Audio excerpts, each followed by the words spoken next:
My humble pranams at the lotus feet of our God, Guru, our Mother Sai. Loving, loving Sai Ram to all devotees gathered here in this hall today. To all devotees who have joined us online. Let us pay homage and respect to that all-powerful divine energy, our Mother Sai, who pervades each and every one of us, who pervades everything that we see in creation on this physical earth, who is unseen all around us, above us, and below us. Let us begin with a simple prayer. Thank you, Lord. It is you, it is you who have inspired this facility. It is you who have constructed this facility. And it is you who is inaugurating this facility. It is you who will continue your work and mission through this facility. Your work of transforming mankind to usher in this golden era will continue through all Sai centers, through all Sai devotees, including this facility. This facility today we are inaugurating will be the headquarters of the Sri Satya Sai Global Council of the West Indies. And I see all such Sai centers, all such facilities as giant engines propelling Sai's mission forward, propelling us towards that golden era. And I hope that devotees by the hundreds and thousands and even hundreds of thousands come through this facility and receive their awakening. So, respected elders and devotees, we have with us a few eminent personalities within our Sai family who I'd like to recognize at this point in time.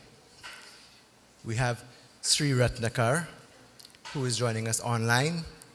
He is a managing trustee of the Sri Satya Sai Central Trust. In front of me here, we have Sri Vednarayanji, whose very name encapsulates his life and his work. Thank you for being here with us. We have Dr. Akshay Kalatia. He is the Sri Satya Sai Global Council Zone 1 Chairman. Thank you for being here with us. And we have Mr. Krishna Ramuta. He's a Sri Satya Sai Global Council President of Trinidad and Tobago. Thank you all for joining with us today. So before we get into the program, just a few housekeeping rules. So you'll see some ladies and gentlemen brightly lit up with some orange scarves. These are all save adults and volunteers. Any questions you have, you may ask them. But I will point out the washrooms. On the left here, we have the men and female washrooms, the men towards the front, the female towards the back. So without further ado, I now welcome our first speaker to give his welcoming address, and is none other than Brother Krishna Ramuta.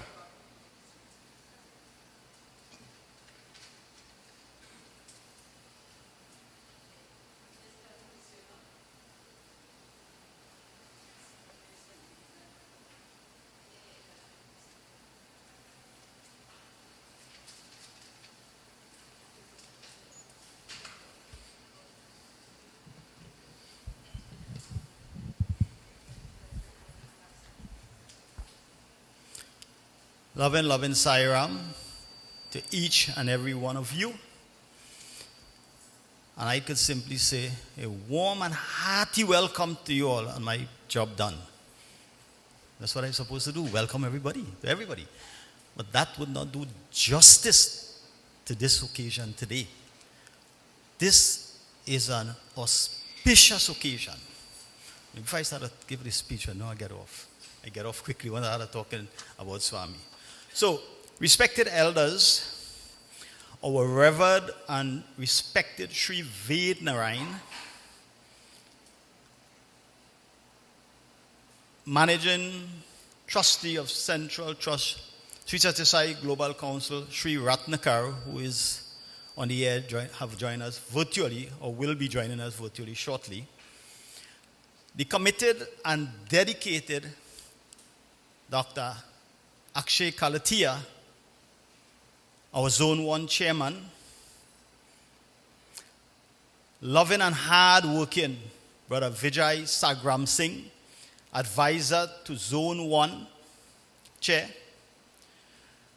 other representative of Sri Satya Sai Global Council, foreign devotees, ladies and gentlemen, it is an honor and certainly a rare privilege to stand before you today to welcome each and every one of you. As I said, I could simply say welcome one and all and end, but that will not do justice to the occasion. Just permit me to say something, please. I have 10 minutes and I want to make the best of it. So one beautiful Sunday morning, Brother Shiva called out to Krishna. That had to be a divine caller.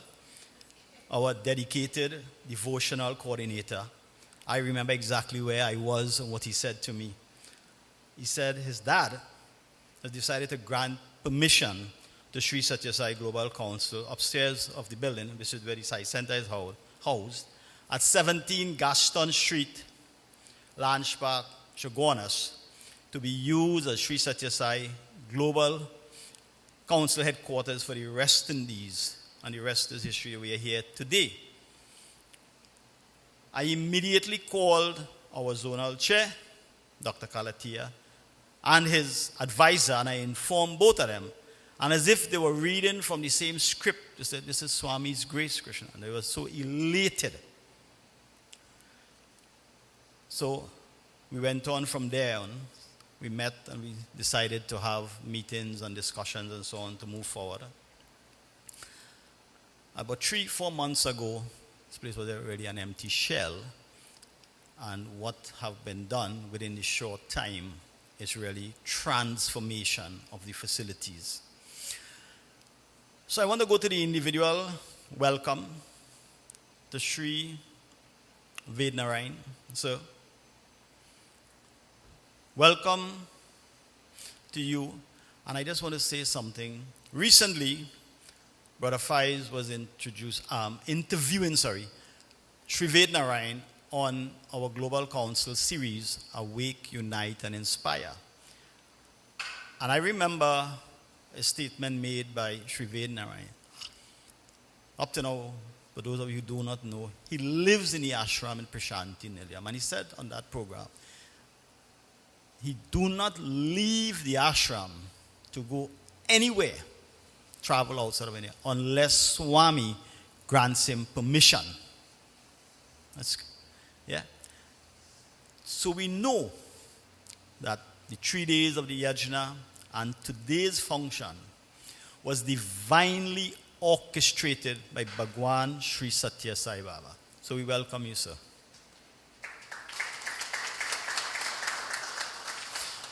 Welcome to our esteemed, hard-working Zone 1 Chairman, Dr. Akshay Kalatia.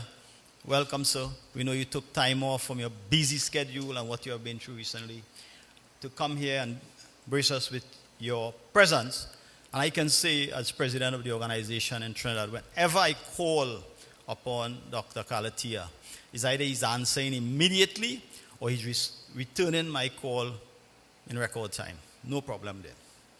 A special welcome to Sri Ratnaka, Managing Trustee of Sri Satya Sai Global Council, who has joined us virtually from Puttaparthi. And a special welcome to Brother Vijay Sagram Singh and his dear wife. Brother Sagram Singh, I said earlier, is advisor to Sri Satya Sai Global Council Zone 1 Chair. Other representatives of Sri Satya Sai Global Council, welcome to you all. Our foreign devotees, Brother Chandru and his wife, Brother Pedro, Venkatesh and his son, welcome to you all, sir. To all the viewers on Facebook, YouTube, whatever mass media that would be used to access and to view the proceedings today. Special welcome to all of you. And a special welcome, of course, to all of you who have taken time off this Sunday morning to grace us with your presence, to be witness to this historic event that is unfolding before us right now. So, thank you all for joining us. Welcome again, Jai Sai Ram.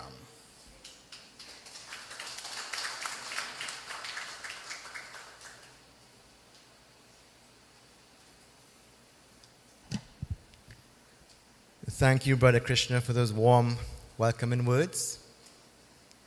So now, I would like to call on our brother, Dr. Akshay Kalatia, who will introduce Sri Vednarayanji for the next segment of our program.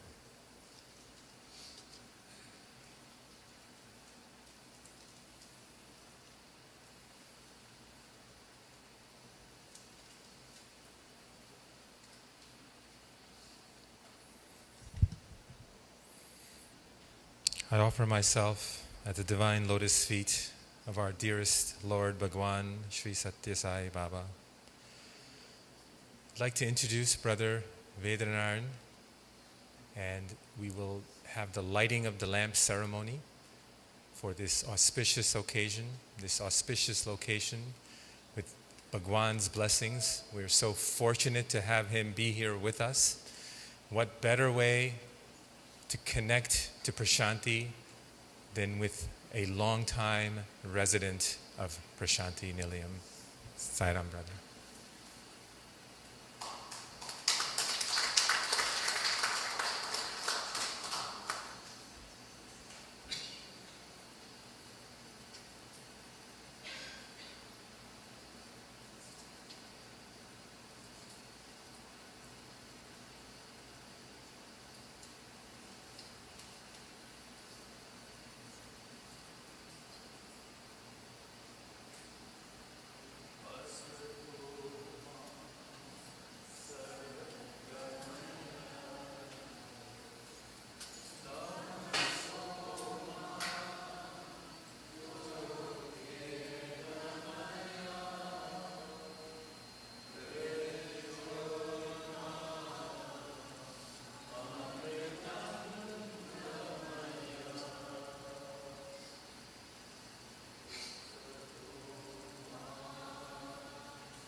Siram again, devotees.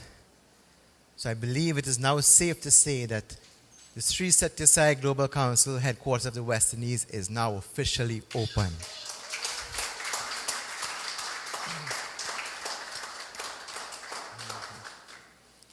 So before we move on to the next segment of the program, I would like to kindly ask devotees to remember to please mute your cell phones. And now, once again, I'm calling on Dr. Akshay Kalatia, Zone 1 Chairperson, to introduce our next speaker, Sri Ratnarayanji. Ratnakarji. Sorry.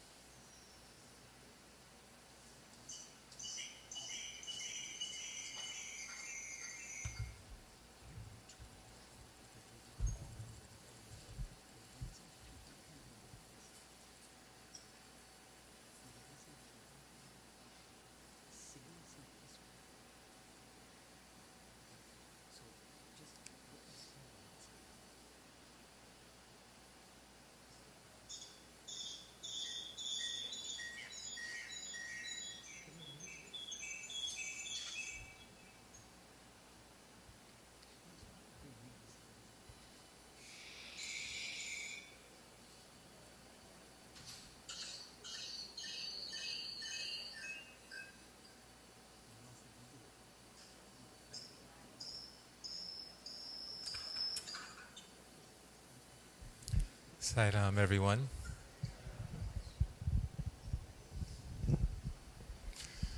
So while we're waiting for the technical details to be sorted out, I thought I would take this moment to share the wonderful time we had the past few days with Brother Sri Vedranarayan. I know many of you were there for the program over the past 3 days. Those of you that were unable to attend, we had such a wonderful, wonderful blessing from Bhagwan.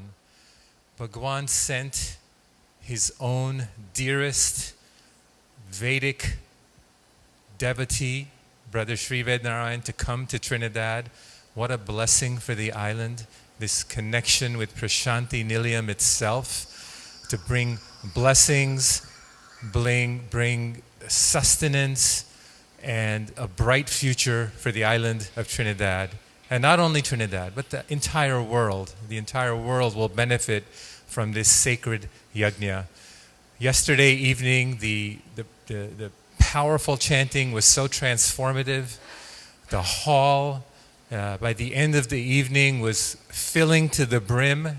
There was so much love, an exchange of love. Every single devotee had the opportunity to perform Abhishekam to Bhagwan, and we were brought to tears with joy. We were brought to tears with the amazing story that Brother Sri Vednarayan shared about how Swami saved his life, granted him a new life, and how he is here for all of us currently. I'm sure each of you has your own story to share about Bhagwan, and each of you, even after the passing of the physical form, I know each of you have had an even tighter bond with Bhagwan, and he's been showing himself in so many ways how he's impacting our lives. And all we have to do is be open and be ready to see the signs, because that is the only missing ingredient, is our receptiveness, our awareness to know that his divine hand is guiding every phase of our lives. Everything that happens to us, everything that we call quote-unquote good, everything that we call quote-unquote bad, is nothing but good. Everything that happens is for our good. And Bhagwan, out of his mercy, knowing that everything happens for our good, and yet sometimes we need that reassurance. He will give us these little signs, whether it's a license plate in front of us, whether it's something our dear brother or sister says to us, whether it's a so-called coincidence, which we know in our Sai community, we call it a Sai incidence. So Bhagwan is there to guide us. He is here. He's here today. smiling, blessing all of us, guiding all of us through this wonderful, joyous occasion.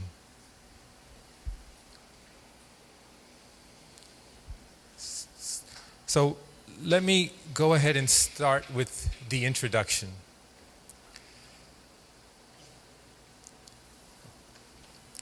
We're having still some technical issues, so we'll wait a little bit on the introduction.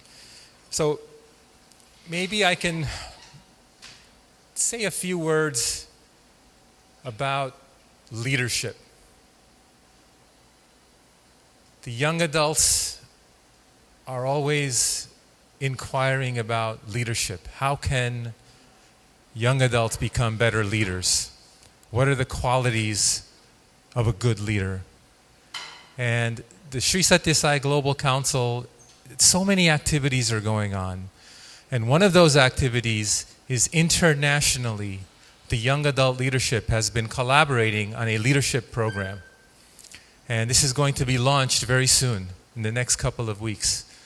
And this program has been developed by the young adults with guidance of the leaders throughout the organization, using resources from the Indian organization, from the international organization, from Prashanti Nilayam, from the Human Values Center in Prashanti Nilayam, collating all those resources and presenting them in a package where devotees, young adults from around the world, can virtually join in for this program, and it will culminate in Prashanti Nilayam with a several-day program to finish the program and the blessings of Bhagwan at his Sannidhi.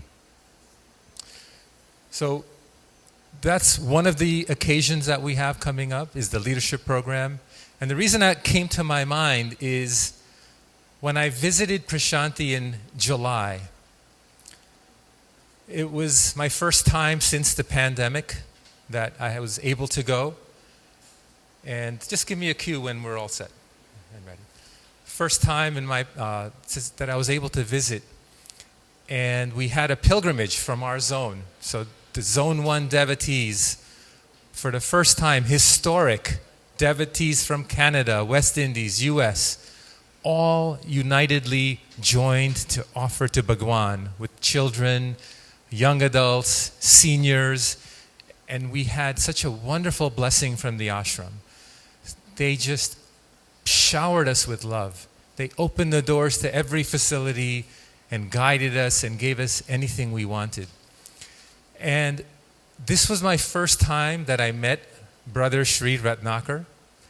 I had only seen him virtually, didn't know much about him. And when we went on that pilgrimage, I was able to see him, meet him, and most importantly, observe him. Observe him, and he came to mind when this issue of leadership was being discussed. And so what are some qualifications for leadership? And I think one of the things Brother Sri Vedanarayan shared yesterday in his talk is all we have to do is give Bhagwan our availability. That's all our job is. We give him our availability. Bhagwan, I am yours. Then Bhagwan takes care of the rest. He then gives us that ability. So in Sri Ratnakar's case, he was a young man, 2010, and Bhagwan gave him the role of being a trustee in the Sri Satya Sai Central Trust. By far the youngest member appointed to that trust. What are the qualifications for leadership? Number one is surrender to Bhagwan and say, Bhagwan, I'm ready to do anything you want me to do. And then once Bhagwan gives you what you want to do, you have to have that confidence. He will give you that ability, whether you have it or not. So Sri Ratnakar was given that appointment by Swami because he made himself available, and Swami has given him that ability. He has been able to be under the tutelage not only of Bhagwan his entire life, but as far as a leadership position in the organization. Being a member of the trust, being the youngest person, he was able to be influenced and be guided by the seniors on the trust, the most eminent people in all of India, all of internationally, the Swami had appointed on the trust. He was personally guided by them, learned from them, observed them, serving coffee as a student, just sitting in the background, just like these young adults are constantly sitting in the background serving all of us. Just sitting there, serving humbly and absorbing and being guided personally.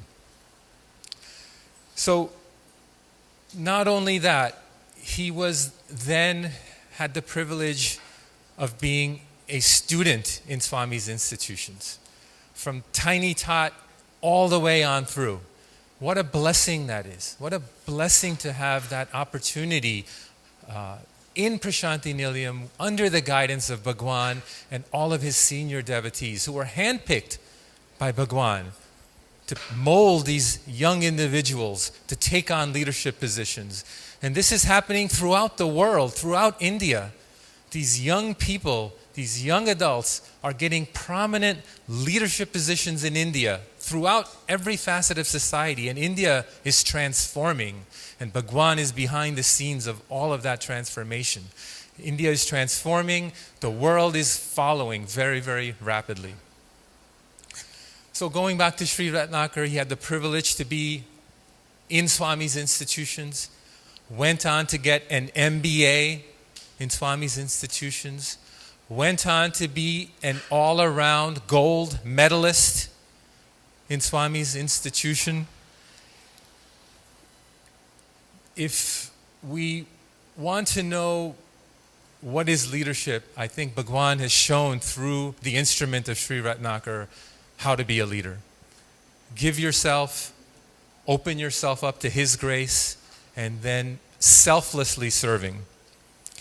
So, on a practical level, we never know why Bhagwan does what he does. Once he does something, we accept it that this is the best for every possible scenario. But on a practical level, sometimes our human mind wants other reasons, right? I'm at that level. I always like other reasons as well. I don't have the strong faith that some of my other brothers and sisters in this room have, and I pray to Bhagwan every day to increase that faith.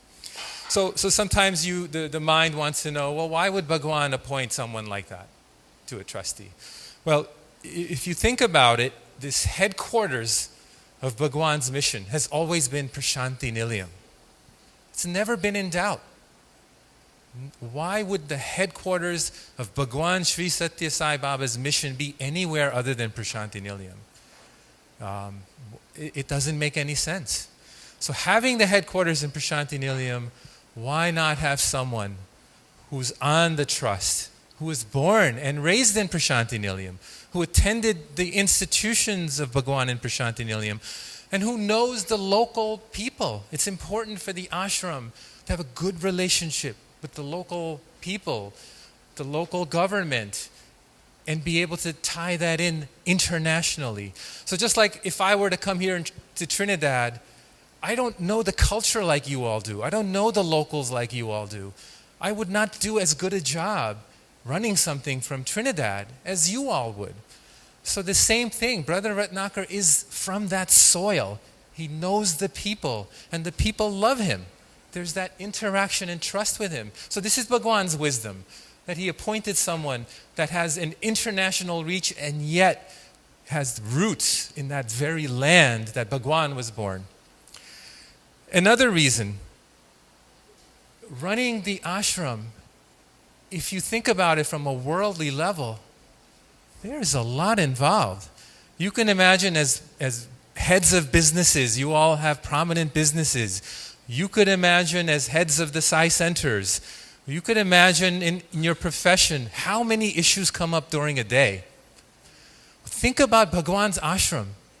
You're dealing with people from all over the world, just devotees. You're dealing with non-devotees. You're dealing with NGOs. You're dealing with local politicians. You're dealing with state politicians. You're dealing with national politicians. You're dealing with world leaders all clamoring to get an audience and special privileges. So this is not an easy position at the worldly level. And just the small amount of time I spent with Brother Ratnakar, it was humbling. He is constantly having to deal with issue after issue after issue. And he does it lovingly, and he does it patiently, and he does it foremost with what would Bhagwan want? What principles should I never compromise in helping administer Bhagwan's organization? So we are very, very fortunate and blessed that he took time out in his busy schedule. When I mentioned to him early on that the Ramdas family had graciously come forward and through Bhagwan's promptings dedicated a building for Sri Satya Sai Global Council West Indies, he said, Akshay, you let me know the time and the place, I will carve out time in my schedule. This is important. And so he made himself available. And so, have we fixed the glitches? We got him on WhatsApp, so Vijay is speaking to him right now. So we just have to link him. Okay. So we're having some issues with the connection. So we're communicating with him through a different modality and see if we can come up with a backup plan for him to address us. So not only Brother Ratnakar, but I had a good fortune to meet the rest of the trustees from the Sri Satya Sai Central Trust. I had never met these people before. I'm just a regular guy. I had never dreamt of even meeting these prominent people of Bhagwan, that Bhagwan is chosen to lead his mission. And I can tell you they were so humble. They were so sweet and humble. I'll give you another instance. Brother Naganand, who's on the trustee, we had asked prominent members to address our pilgrimage group. And each one of them said, you tell us the time and the place and we show up. So as you can imagine, planning things, sometimes we fall behind schedule. Sometimes you're in a different country, you're trying to get things organized. So we were running a little bit late. On the day Brother Naganand was going to address our group. So he came in, we were running about 45 minutes late. He said, no problem, you tell me, I'll be there. He lovingly addressed us, gave a wonderful, inspirational talk. And this was already 9:30 at night. And as I and several of the other devotees were escorting him back to walk him to his accommodations, we found out, he wasn't going to reveal this, but he had foregone his dinner to come. He had so many meetings planned that day, meeting after meeting after meeting. He decided to forego his dinner to come address us.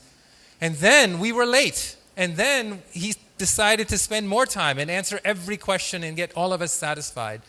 So he would, well after 3-4 hours, where the poor man was able to have his dinner. And he not once, we just accidentally discovered this fact.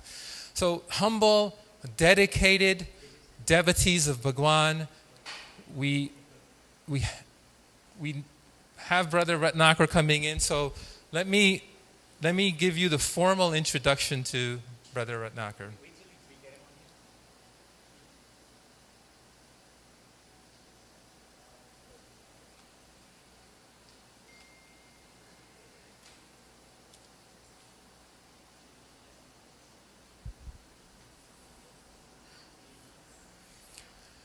Sairam, everyone.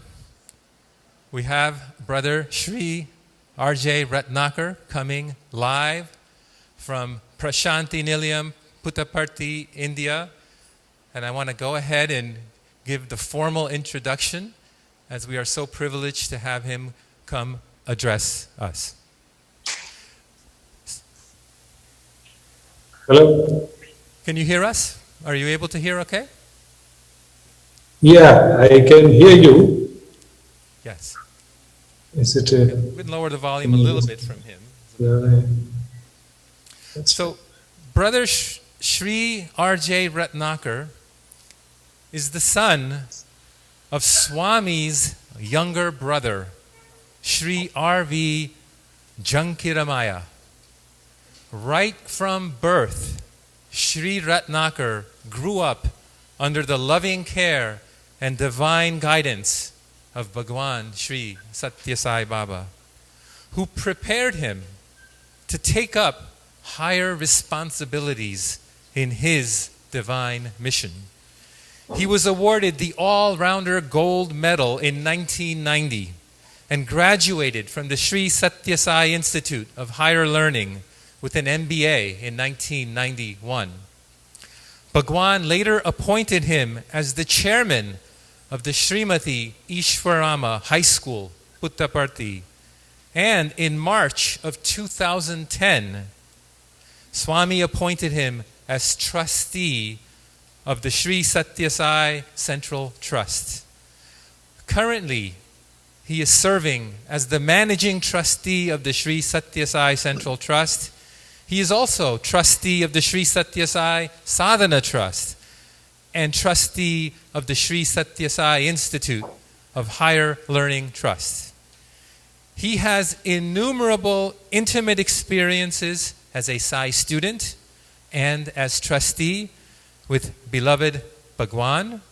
And I turn it over to Brother Sri R.J. Ratnakar to address us. Jai Sai Ram.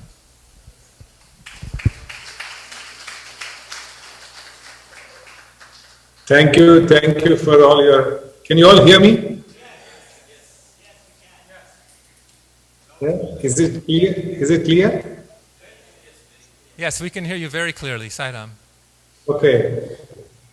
Thank you, and I offer my most humble and prayerful salutations at the divine lotus feet of our beloved Master, Bhagwan Sri Satya Sai Baba.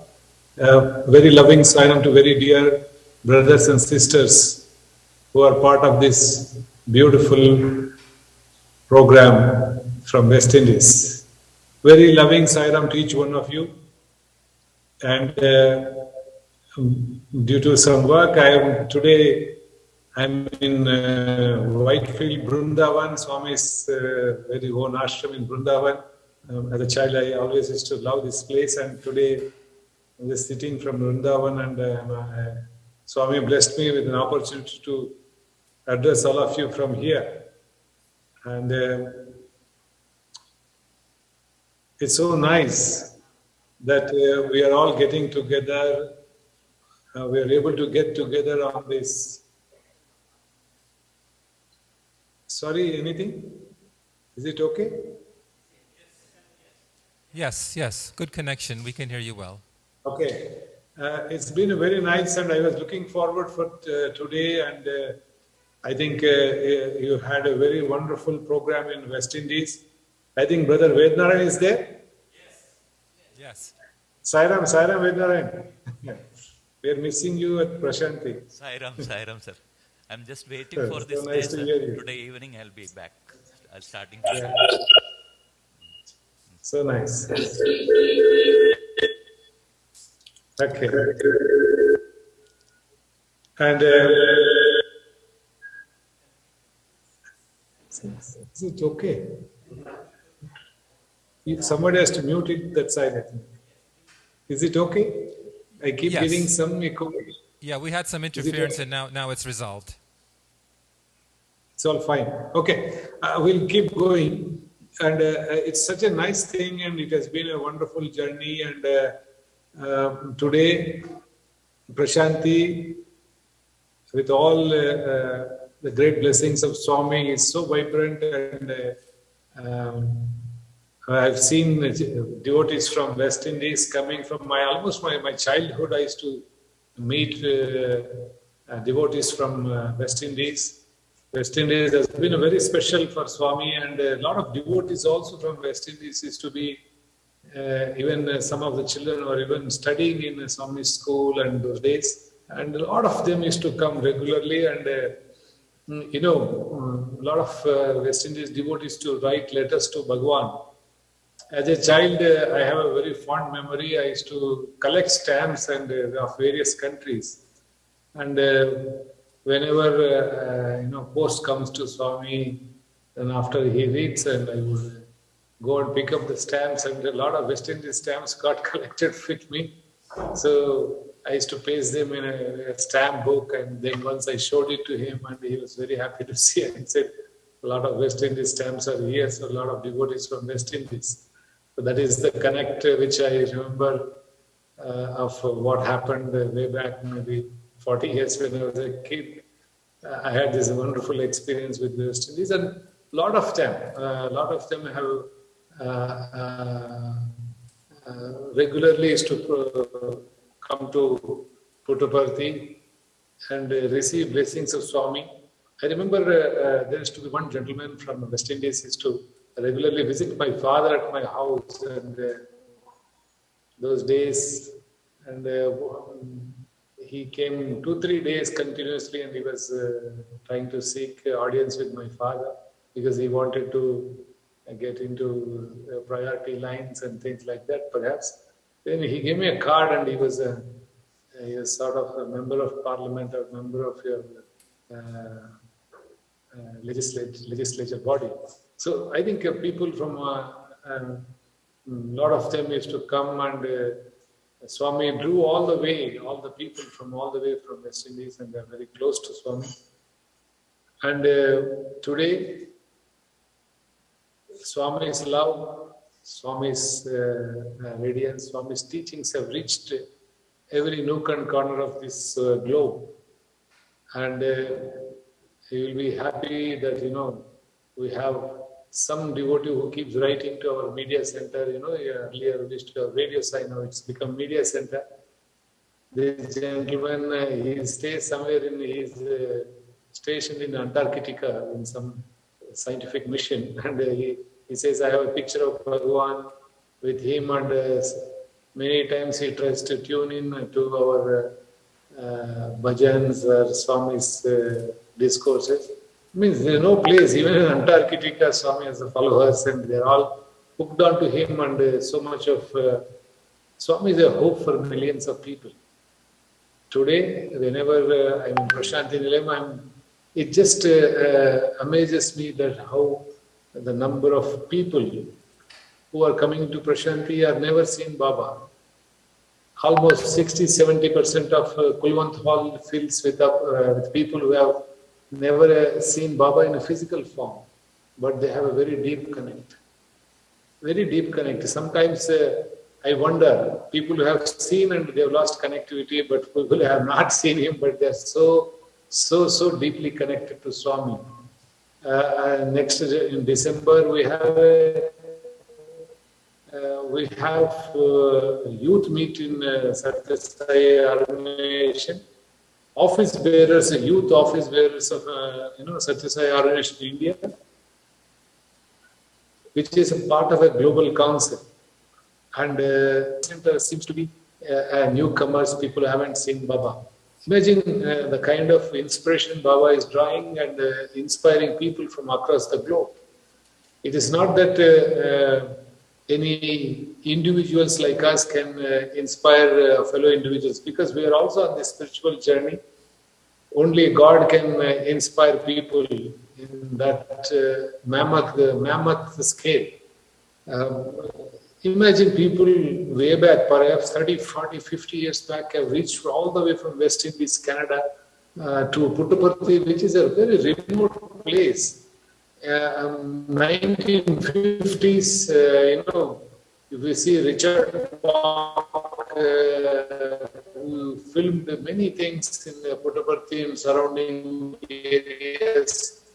Thanks to him, he had carried his camera and without his efforts, we would been able to showcase the way the Puttaparthi was. Swami's earliest house where he was born, all that was taken by Richard Bach, 1950s. Today we have now see, I'm able to sit here and talk to you from here to West Indies. And today the age of technology, internets, WhatsApps, Facebooks, Twitter, everything is available, and you can. Everything is on live, you can see and watch. But those days, there was no mode of communication. That's why Swami says, you all depend on internet, but for me, it is inner net. That is, our heart is his net. So he could draw anybody from anywhere. Nobody is beyond him. The whole universe is encompassed into him. That's why he could draw people from all over. People came from West Indies, Canada, people from Far East, Australia, New Zealand in those days. From any Africa. Way back they used to come. Swami had been to Africa in 1968.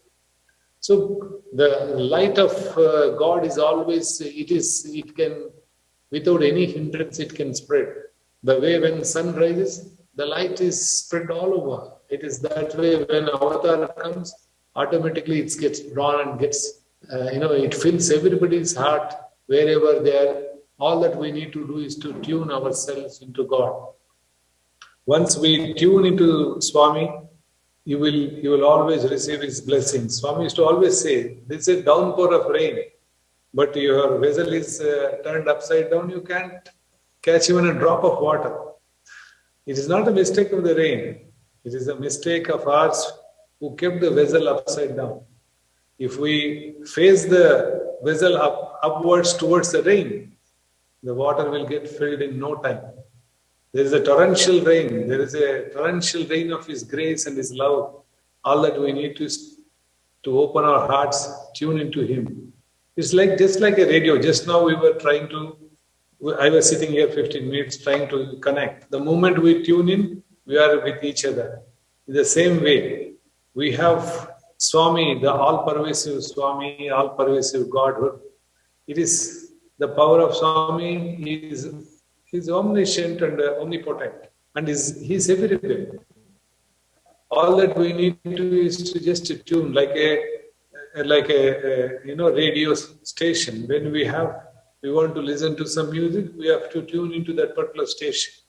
The same way, the God is everywhere. That till you tune the radio into the station, you will not hear any song. But the song is always all-pervasive. It is all around us, but we can't listen unless we tune into it. Same way, Swami is all around us.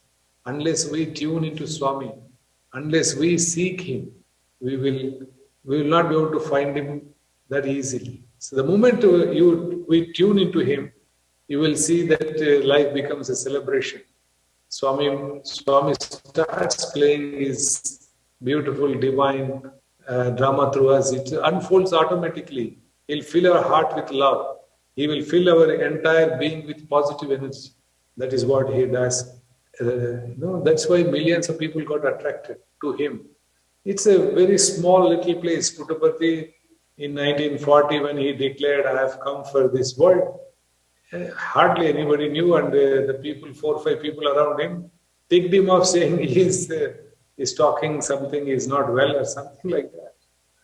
And from 1940 today, we are into 2022. It's clearly 82 years of divine advent. We are just going strength to strength. And I'm happy that first step from West Indies has been taken. And I'm sure this will converge into a faster pace, and they will all be connected very soon to Prashanti and Swami very much.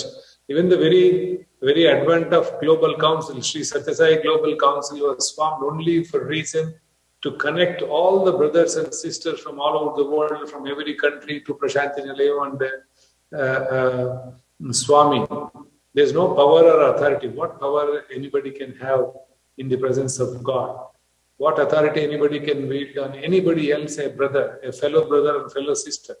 It's all unnecessarily, it's our figment of imagination that we have authority because we have some position in the organization. No. These positions, whatever is conferred on us, we are blessed with to be part of this organization. These positions are only for service, only to spread love, to be with fellow brothers and sisters who are in Saipa. Beyond that, they don't confer anything else. So we must know that our connectivity to only Prashanti, our connectivity to Swami, it is not for any individuals. It is not for individuals who are sitting in Prashanti Nilayam, Ratnakar, or XYZ. We are also in the same path. All of us are falling at the same feet of Lord. all of us seek refuge in Him. So we have to walk hand in hand. All of us are together in this journey. Nobody is separate, nobody is walking away, So we wanted to make this year, Swami used to say, always unity, unity, unity. Unity is a divinity. God always wanted that unison of Satyasai organizations all over the world. And brothers and sisters, I must say, after the advent of Global Council and started, we feel so much of connectivity across the countries. People are writing to us that most of the time their thoughts are on Prashanti to Swami, which automatically, Prashanti is nothing but reflection of Swami. Swami made this beautiful Prashanti is about for 85 long years. You know, it is his, every inch of Prashanti is suffused by his divine energy. It is filled with every inch and every brick of Prashanti is filled with Swami's love, Swami's energy, and the amount of divine vibrations that people feel when they come. Even today, recently there was a minister who came here, he was just in tears. He says, I don't know why I feel so calm, so quiet inside my heart. This place has a magic. He said, it is no magic, sir. This is just the divine presence of Bhagavan Sri Sathya Sai Baba, who spread love and only love for entire humanity. That radiance only has encompassed entire world. Today, how did 150 countries, devotees came all the way, like the bees that search for a flower and go for honey. All the way people have come into this beautiful Prashanti and taken the divine nectar, the honey. So he can draw anybody from anywhere. We are never away from him, or wherever we may be physically distant from Prashanti, but we are never away from him. He encompasses us.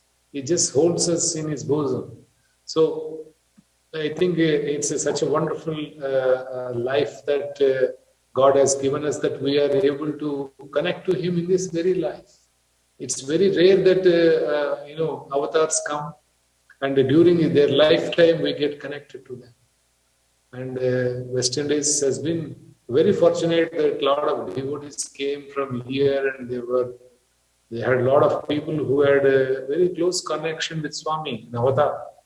In fact, I must say that not only the devotees from West Indies, I think all over the world, the people, what they feel, how they come, even today they give such wonderful stories about their connect to Swami. Whenever we hear such stories, it is like, hearing, it's endless, there's a poem in one of our Telugu language to write about his stories of beautiful stories about his love, his grace, and his magnanimity, his mercy, his kindness. Even if you entire the trees in this world are pulped and made into a paper, the entire oceans are converted into ink. We can never exhaust the amount of the beautiful stories that we will hear about his love and his benevolence. So each devotee can write a book and say so much about it. So that is our effort was only to connect. That's why Sri Sathya Sai Global Council was formed. In fact, we tried our best to make all the organizations into one connectivity, but for some reason it could not happen. The Indian organization came in without even wasting even few hours. They came in and said, we want to connect, and that is our source. A tree is there. If a tree and branches are there,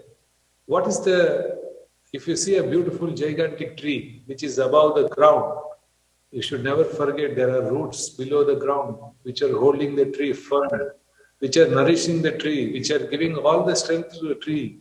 That roots may not be seen, but the roots are in the ground. Without roots, the tree cannot exist. The branches will dry away. So for all Sai missions, Sai organizations, we may see the canopy, a beautiful canopy which is visible to us. But what is nourishing it? What are the roots which is holding it so firmly? So this gigantic Swami Satyasai organization is being rooted in Prashanti. That strong roots, the strong nourishment which is it's coming from Swami, which is keeping it green, which is keeping it beautiful, which is making it a sway to the wind. So we should never forget that unless we have that deep connect to Prashanti and Swami, our focus should be Swami and not individuals. Satyasai organization is not a socializing organization, or for people should come for socializing. It's not to develop our partnerships, friendships, relationships. It is we come here for worship. We have come into Satyasai organization for what? All of us should always ask one question. Why do we come into Satyasai organization? It's for Swami, not for anybody's sake.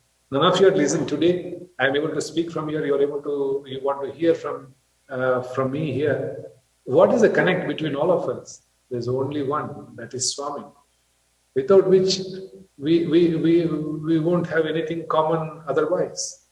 Because people have their own avocations, their own works, their own profession. They keep, and there's nothing in common, nothing, no relationship, nothing. Our relationship, our partnership, our friendship is because we worship one Lord, that is Bhagavan Sri Sathya Sai Baba. Nothing else. So let us all walk hand in hand in this journey, and I'm sure people from West Indies will soon reach Prashanti, and the number of people, even a lot of devotees even keep coming. Even a few months back, 2 months back, I met a gentleman from West Indies. Almost every year he comes, and he greeted, I think he was in some government official. Maybe some of you may know him. He's been coming from last 45 years. Every year he comes, he greeted me the other day. Today I think you have a very grand yajna and opening. And imagine again, it can happen only with Swami's organization, where connected to Swami. Today, our dear brother Vednaran is sitting. I just feel that Swami sent his emissary. He would call some of us and say, "Go and attend a particular function." Go. I think this time Swami, in a very, very divine fashion, he has sent Sri Vednaran to be with you, and it's such a wonderful blessing. The people who have been with Swami from childhood, from experienced Swami, had the love of Swami, had so much of interaction with Swami, physically also, and trained by Swami.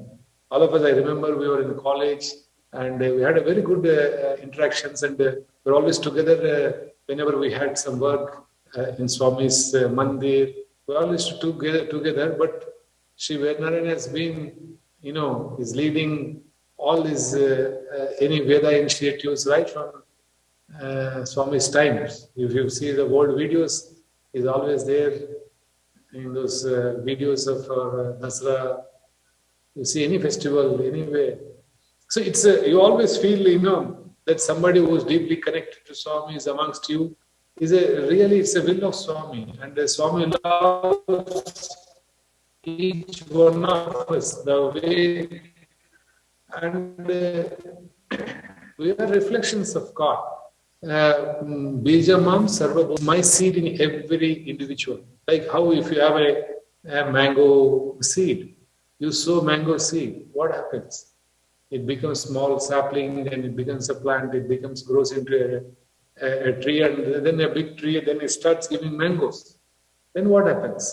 If you pluck a mango and see there is a seed inside, 100 mangoes, 100 seeds are inside. Each mango will get one more seed, but we have sown only one seed.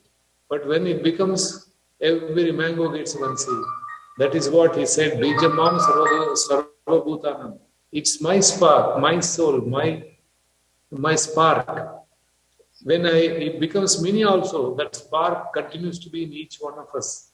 That Chaitanya, that love will be part of us. That's why he's present in everybody. That's why Swami says, love all, serve all. Why? It's so simple, but it is almost Advaitic, because you love yourself whenever you are loving others. Because God resides in you and in everybody. That's why Swami used to say, I've come here to teach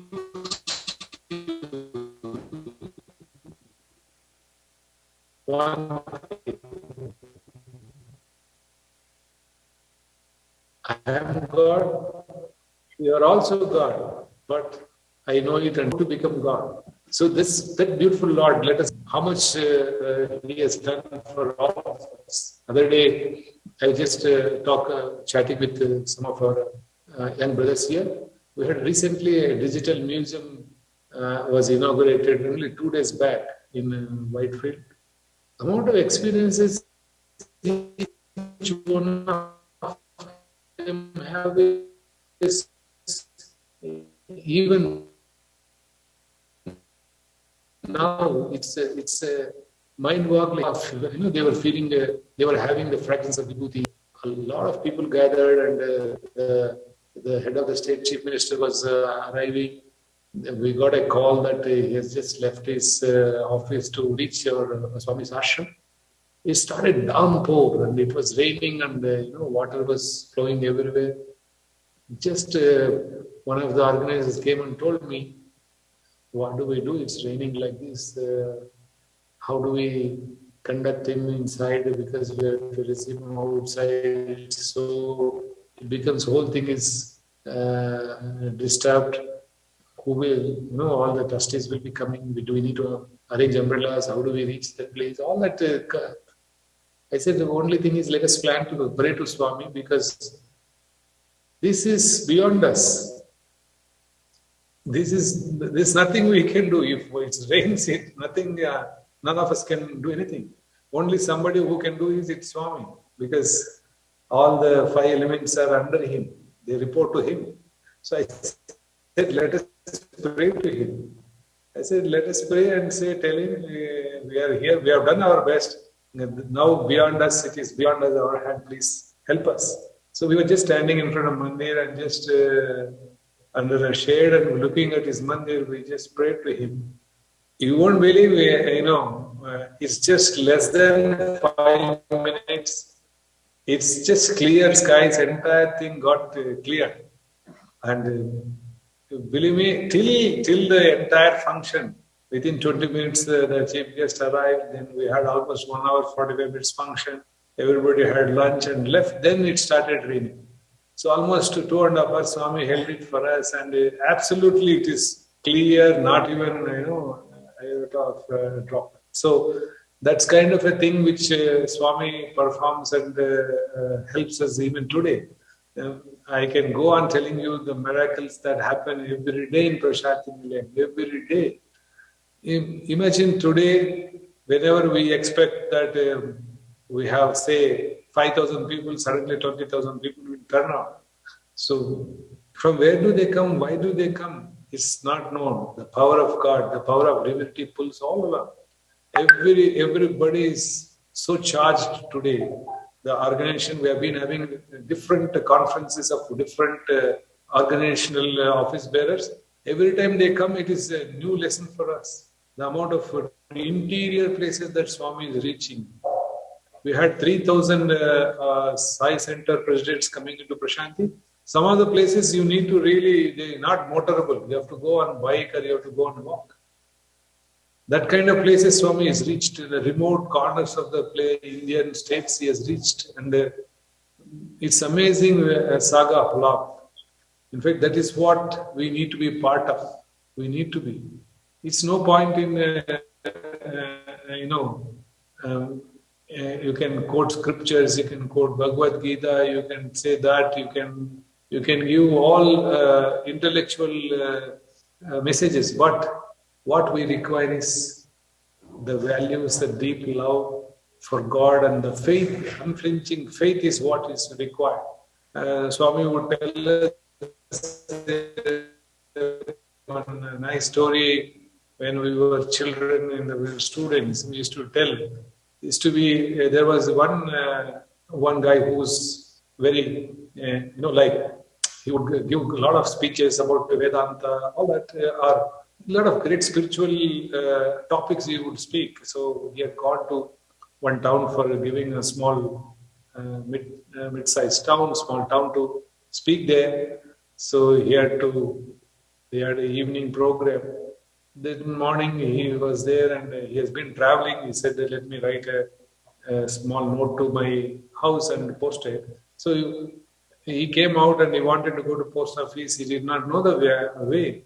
So some children were playing there in street cricket. He called all of them and said, hey, which side is the post office? They told this side you have to go to post office. So they showed the way. Said, can someone take me from here to post office? They said, absolutely. Then they took him to post office and then he finished his posting of his letters and then came out and said, thank you guys, you helped me. And shall I buy you some chocolate? And looked for that. He said, oh my God, I forgot my wallet. But coming in the evening, there's my speech is there. I'm giving you free passes. They laughed and said, we don't want any free passes because so many people come and talk here. No. My speeches are very different. I will give you a lot of spiritual knowledge and I will tell you the path to self-realization, path to moksha. Then all of them started laughing. Then this man got little worked up and said, why are you laughing? Then they said, sir, you don't know the way to post office. How will you teach us how to reach moksha? So Swami would tell us that, people simply can speak and say things which they have never experienced. It is easy to speak a very nice language. Once you have a little command over some language, you can really use regular, jargon and speak. But have you experienced? Have you really felt that oneness inside? That is what we are. Otherwise, if we don't do that, we are fooling ourselves. We need to really experience. Our journey is inside, not outside. We have to go inside. To go inside is the only way that we connect to Swami. That's why Swami said, mine is not internet, mine is internet. You will find Swami inside. All of us, when we go to altar, what do? We close our eyes. We go to altar, but we close our eyes because God is inside. And we say prayer, not outside. We don't speak to altar and say loudly, we don't say. We only say prayer inside. How when we close eyes and say prayer inside, who is seeing, who is listening? It is the reason Swami has explained. Why do you close your eyes? Because automatically you do it. It is an involuntary reaction from you because God is inside you. You say a prayer because God resides in you. He is listening. You always say, my prayer is answered. Where did you say to God? You are told inside your heart. That means He must be somewhere inside, not to hear your prayer. So it's nicely Swami explained, so simple. When you say prayer and you say your prayer is answered, where was God and where did you tell? Where was the time? When did you tell Him? When did you meet Him? No, I said I closed my eyes, I prayed inside my heart. That means God heard you. That means He was somewhere around in that heart, somewhere. That's why Swami says He's part of you. He's within you. So many times when we were children in the college, we go and write letters and give it to Him. He says, don't give me Xerox copy. So one boy said, no, Swami, it is original. He said, no, the moment you start thinking itself, your thoughts are also known to me. What you're writing is only a copy to me. So everything is known to Him. We can be very honest with Him, good or bad. It's not that, good thoughts, bad thoughts, ugly thoughts, anything can come. But we should offer it to Him so that the number of bad thoughts will decrease, the number of good thoughts will increase. That's how we can't just shut away any thoughts because we are seeing, we are hearing, we feel. All kind of things are fed into us, not only just what we read, what we see, what we hear, what we touch, everything, what we eat. Everything creates a kind of impressions inside. There's a lot of input goes on, a lot of data being processed inside. So many things can happen, but we need to be very alert and we keep offering to Him. He is our friend. Swami is like a beautiful friend and we can be very candid. We can share with Him everything. And over a period of time, we'll find that he's filling you with the only right things, positive things, nice things, beautiful things, sweet things. So that's how, if Swami would say, can you hear me? Swami would say, if there is a glass of water which is not clean, you keep on filling with the good water. After a while, the entire dirty water goes out and only the pure water remains. So our mind also, we keep on putting the fresh things, the beautiful things, the positive things, the divine things into us, keep on filling it up. Bad things may be there, it will come because we are normal beings, we are moving, we are having, our food can create, our vision can create, our hearing can create. It's fine. It's a part of creation, everything can be there. But for us to stay pure, to convert our heart into pure heart, to stay, then that is where we have to put positive things and keep on hearing, keep on pouring the good things, like, how Swami said, into a dirty glass of dirty water with dirty water in a tumbler. You keep on pouring the good water, it will all the water. Like that, we keep on putting the good things, nice things into us. The bad things will automatically go away. So that is what we have to learn. And today, I think you had a beautiful yajna, and Swami will definitely bless. And Swami said, Mad bhakta yatra gayanti tatra tishtami Narada. For Narada asked Mahavishnu, Lord, what is your address? He said, no, wherever my glory is sung, I install myself Narada. Mad bhakta yatra gayanti tatra tishtami Narada. Wherever my devotees seek me, I will be there. So whenever we seek, he will be there. Whenever we tune in, he is ready to sing with us. Whenever we are aligned to him, like, we have a mirror. We go and show it to sun, and then it reflects. If we don't have the mirror towards the light, it won't reflect the light. All that we need to do is, for reflecting, we need to turn our mirror towards the light. Then the mirror will reflect that light. Same way, if we want Swami and his love, we need to turn towards him. And very, very loving Lord.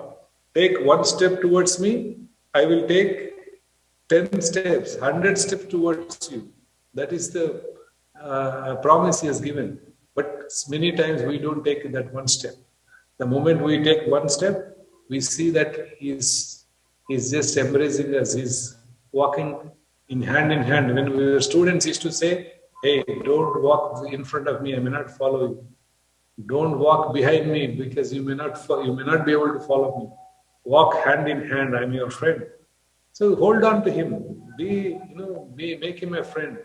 He's so simple and easy to please him. We don't need to do any spiritual practices to please him. Just to tell him good morning, Swami, I love you. He is very happy. Before going to bed, tell him, Swami, all that, whatever I've done, is all known to you, please. And wish him a good night. He's such a wonderful friend. He'll always be by our side. Once one of us, when we were sitting with Swami, we asked, what is the difference between a guru and a God avatar like you? Swami said, Guru can only give you some kind of a lesson.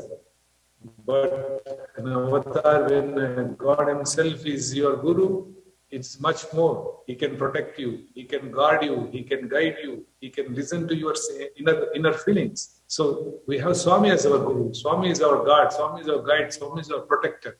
So he can listen to us. So always just try and get in tune with him, and life will be beautiful. Life will be beautiful. In fact, whenever I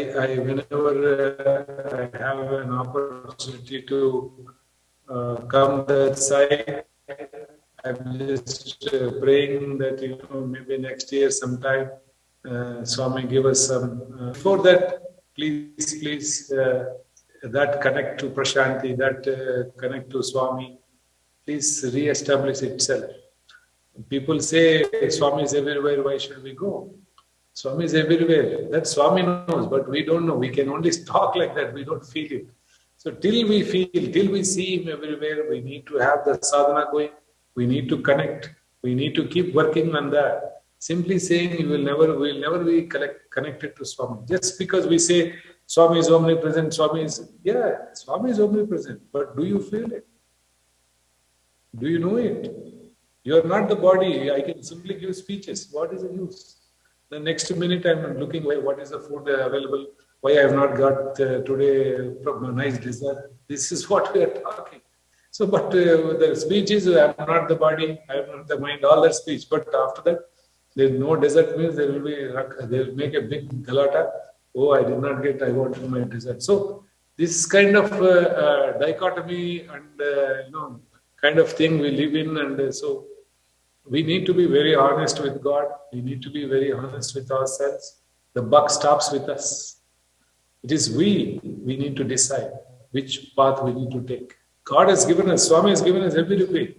It is for us to connect. He has given us the most highway for us.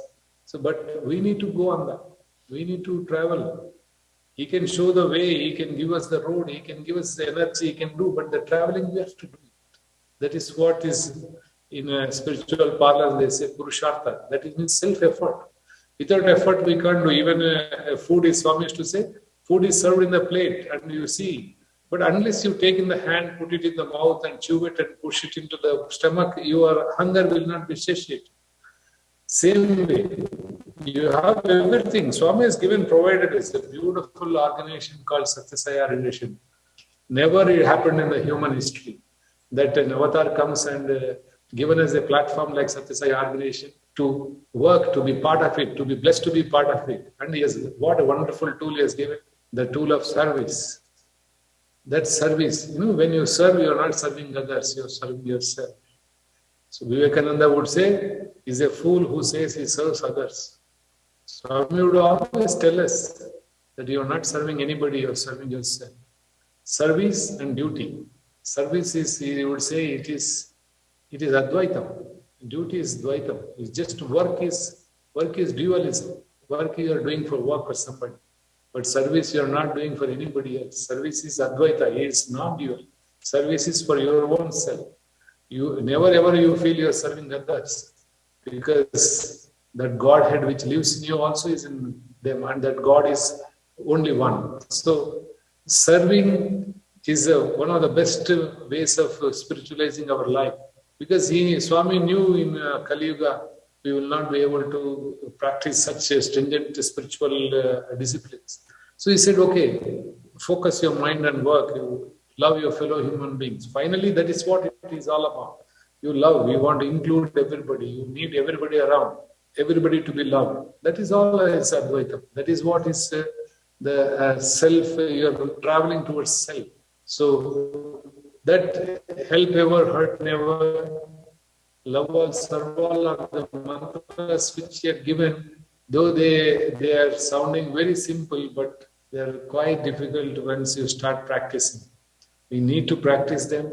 They are the Vedanta for us. That is spiritual scriptures for us. If we do that, brothers and sisters, I promise we will definitely reach him, stand before him, how when we get good prizes, we go and stand before our parents and say, Mama, Papa, I got this, I have achieved this, I got first medal, gold medal. That way we can stand before him and say, before our Divine Father, we have followed your path and we have made it to your divine presence. That is what we should be able to tell in this life. In fact, life is one-way traffic. It is right from Jatasya Maranam Dhruvam. From time we are born, we are on a one-way traffic. We are moving. We are moving in one way. There is no right turn. There is no left turn. There is no U-turn. It keeps moving.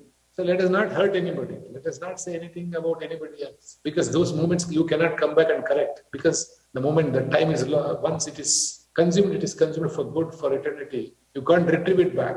So there's no point in hurting anybody. We are transit passengers on this planet. So let us all never ever hurt anybody, love all, and keep moving. Yes, it's a one way. You're definitely, there's no way you can stop also. No way you can take any turn. No way you can, definitely no U-turn. You are going. So where maybe somebody is in an advanced journey, somebody started journey, somebody in midway, but we are in the journey, and that is a one-way path. So never waste our time, never waste our energy, never waste on our negative things. Let us be positive. Let us all connect to Prashanti. We'll be waiting for you in Prashanti. We'll be very, very eagerly waiting. All whenever I go to Swami's Mahasamadhi and pray, and I look around, I see so many people. I feel so many children of Swami are coming there to just seek his blessing. It makes you so happy. And in fact, I see birthday, Swami's birthday is coming in November.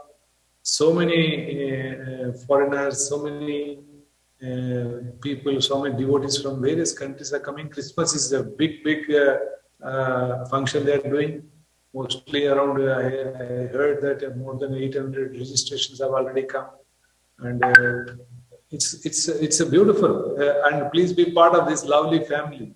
A family where sun never sets, a beautiful Sai empire in which sun never sets. It's spread all over the world, and how happy and to be belonging to that such a lovely family. So I think, brothers and sisters, let us all walk hand in hand with love in our hearts and fulfill our lives.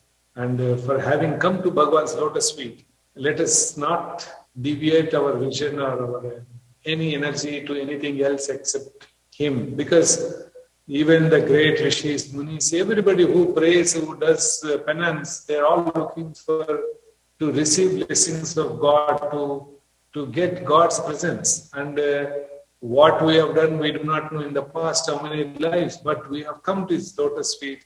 Let us hold on to him. Let us make this journey a beautiful one. I pray to Swami to bless you, your families, your children, and the entire West Indies devotees and whoever, all let me Swami bless with an abundance the West Indies people, West Indies devotees.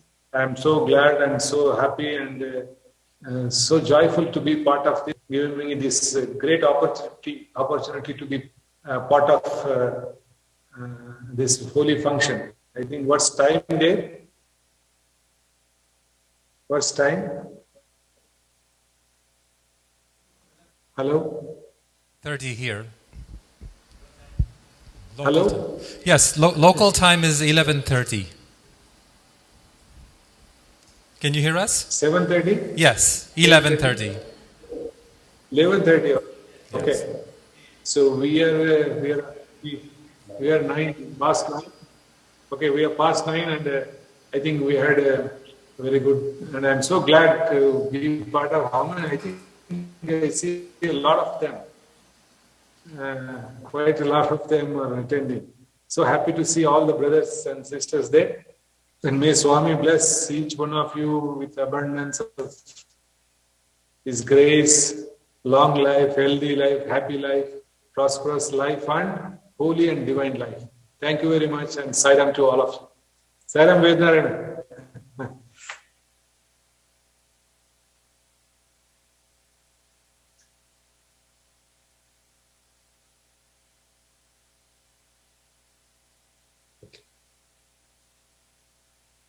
Wow. Sairam, sir, we are so grateful that you took time out from your busy schedule, traveling on the road. Sairam. And we're very, very fortunate to have you join with us, share your love, share your vision for Global Council. And we are eternally grateful to Bhagwan for having this building and having you come and share with us as we joyfully celebrate this headquarters for Sri Satya Sai Global Council of the West Indies. Jai Sai Ram. Thank you so much. So much.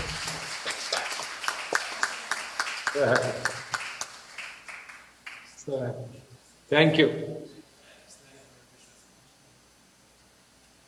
Can I take leave? Yes, absolutely. Please do. Please do.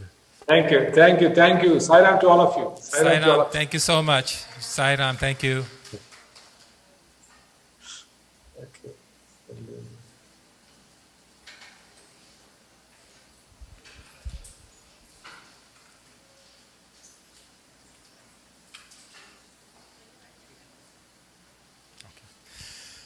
Sairam. So just wanted to. You want to say?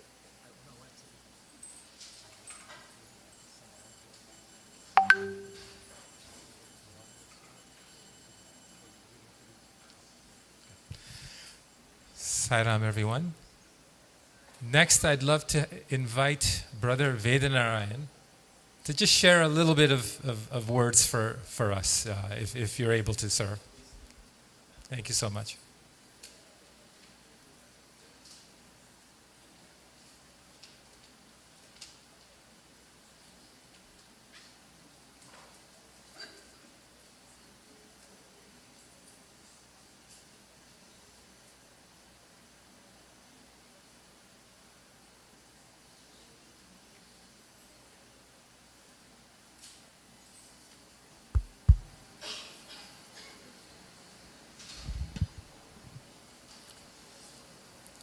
Om Sri Sai Ram.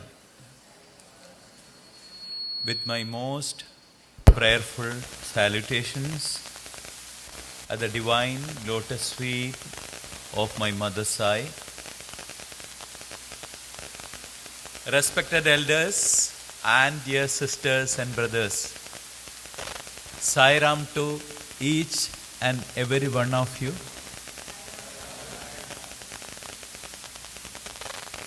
Such a wonderful morning, and we are blessed to have Brother Ratnakar addressing us. He is none other than the grandson of Ishwaramba and Pedda Vengappa Raju.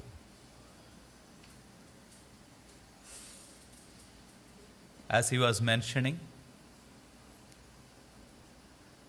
many at a times, because I have seen him from the young age, how Swami used to really shape his life.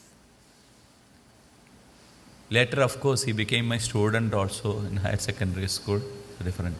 But so many times when Swami took us to Kodaikanal, in fact, most of the trip, wherever Swami used to go, Swami used to personally take him.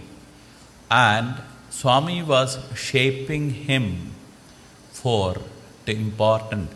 He made a very poignant point that there is nobody is going to have a power. There is only one supreme power which controls the whole universe. Who is controlling whom? Throughout his speech, he was mentioning that, see, there should be, when there is unity, see, unless you connect yourself with the Prashanti Nilayam, it is like saying that I like Lord Vishnu, but I don't like him lying in Vaikuntha. It is like that. See, Prashanti Nilayam is the abode of peace. Swami has named it Prashanti Nilayam. And I still remember as a young child, from 1968, I am a regular visitor to Prashanti Nilayam those days. 1968. And the pin drop silent, the moment you enter, you are in a different world altogether.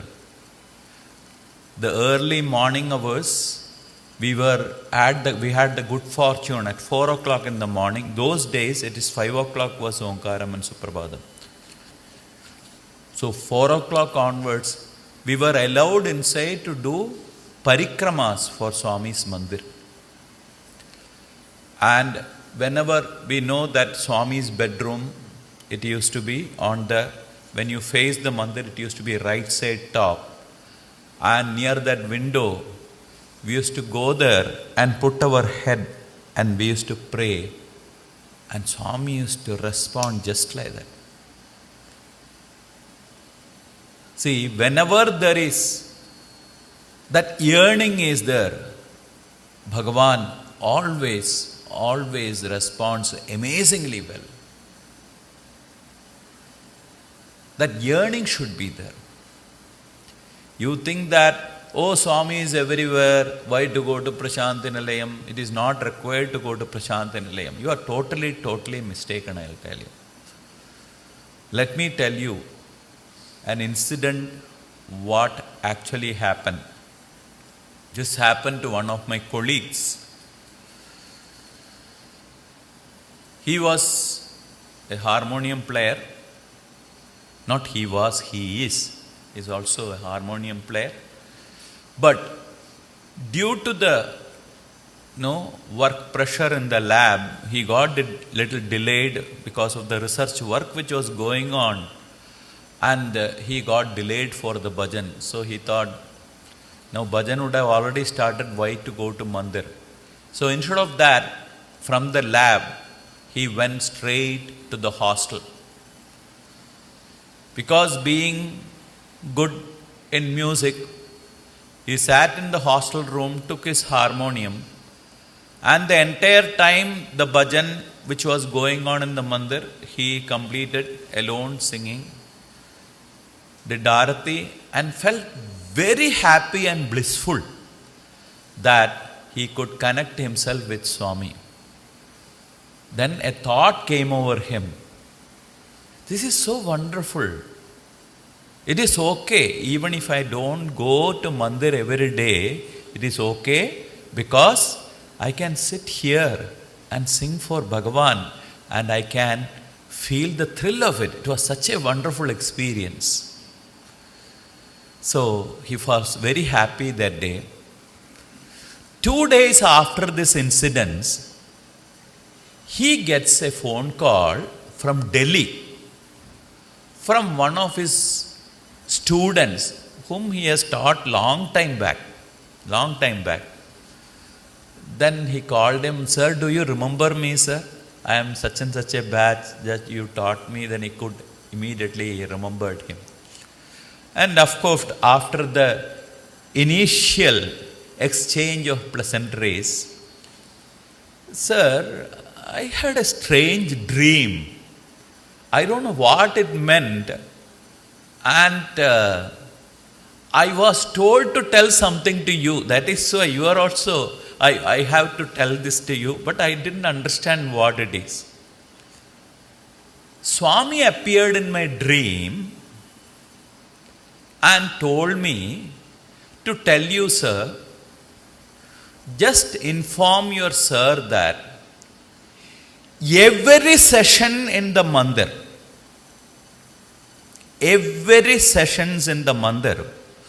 from the beginning of the session till the Mahamangala Arati, inform him that I am literally sitting in that throne what is kept for me there.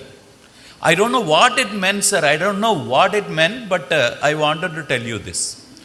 Now you would have understood what the message was. Bhagavan was there to say, you may see an empty chair, but Bhagavan is literally sitting there in Prashanti Nilayam for every session.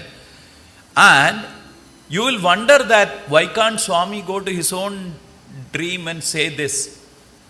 The effect would have been not. Why Swami cannot come to another boy's or somebody else's dream in Prashanti Nilayam and say, effect is not. Why Swami had to go to the dream of a boy in Delhi who has no connection whatsoever what was happening in Prashanti Nilayam. And when this message was conveyed to him, it was like a thunderbolt for him, because 2 days prior to that, he remembered that sitting in the hostel and singing is good enough. Why I should go all the way to mandir? Now, this is the answer for each one of you if you are thinking that, oh, Bhagavan is everywhere, why to go to Puttaparthi? Oh, Swami is in our heart. See, we always talk of convenient philosophy. You know what is that? Convenient philosophy, when we don't want to do a thing, I have heard many people, I asked many people, why don't you come to Puttaparthi? See, Swami has to will, no. Yes. First, do you have a will to go? Then Swami will. That first will should come from your heart. Then Bhagavan will definitely will. Because Bhagavan is present in you also. Till now, I think throughout that, his speech, Brother Ratnakar was, each one of you ask for yourself from the heart, what am I doing? First question I wanted to ask you, do you, each one of you, believe that Bhagavan is God? Swami is God. When you believe that, when you know that He is present within yourself, when you have the strong conviction, you can never ever go wrong in life. When I don't have the conviction, it is okay, those days Swami was there. Why? These days very much Swami is there. Very much Swami is there. As I told you, without Swami, I think Brother Krishna is, while introducing, in the introduction, he did mention that whatever I do, I go and inform Swami. Wherever I go, I inform Swami. I take Swami's permission. Swami answers me. Like I am talking to you, Swami answers me. You may think that I am imagining. Absolutely no, I am not imagining. Because there are times when Swami has told no. Even today, whenever, whatever I want, like when Bhagavan was physically present, my way of approach was, I used to write a letter to Swami, and when Swami comes, I used to hand over, and Swami used to answer me. The same thing I continue even today. Whatever problem or whatever question I have, I write a letter and go to Bhagavan in Mahasamadhi, sit there and pray. Immediately He answers. Sometimes He cut jokes. So many things He does. Why do you want to miss all these beautiful things? So, connect yourself from Prashanti Nilayam. When you don't ever think that Swami is physically not there, why go all the way to Prashanti Nilayam? Lot of hardship. You will never understand the value of Prashanti Nilayam. It so happened that those days, I am talking about those days when Prashanti Nilayam just started. It was inaugurated in 1958, around that time. See, those times Swami was in charge of everything. Swami was in charge of accommodation. Swami was in charge of everything. Practically, Swami used to take care of it. He was even the security. Do you know that? All the ladies, they used to sleep inside the bhajan hall. And the gents used to sleep outside because there is not much accommodation. And when everybody used to sleep, it was Swami who used to take the torch and he used to go around doing security duty. So everything Bhagavan used to see, every sand particle in Prashanti Nilayam, every water drop in Prashanti Nilayam, even the air in Prashanti Nilayam is suffused with Swami's love. It is suffused with Swami's love. The moment you enter itself into that hallowed place, you will feel that vibration within yourself. So, it was during that period of time, I am telling 1962, 63, those times. There is one lady who came along with her little son just before Dasara. You know, Dasara, there are 7 days beautiful function in Prashanti Nilayam. You have the 7 days Veda Purusha Saptaha Jnana Yajna that goes on. So she came for the Dasara and she sat in the line waiting for Bhagavan. So Swami came with so much of joy. When, see, it is always, I have seen this hundreds of, from 1968 onwards, I have been seeing devotees. Some of the devotees when come, the joy which flows from Swami's eyes, with so much of big eyes, he says, oh, when did you come? How are you? The joy and love which flows. Even today, he waits for each one of you. Each one of you are so dear to him. Understand that. And so Swami went to her and asked, oh, when did you come? Swami, today afternoon only I came. So, how long are you going to be there? The next question. Swami, I am planning to go back only after Dasara. Oh, very happy, Swami said. Very, very happy. Then, now I told you, Swami is literally in charge of accommodation those days. See, those days there are not, today you have the East Prashanti, West Prashanti, you have South Prashanti. And those people, those who cannot climb up, Swami has even provided lift for each building.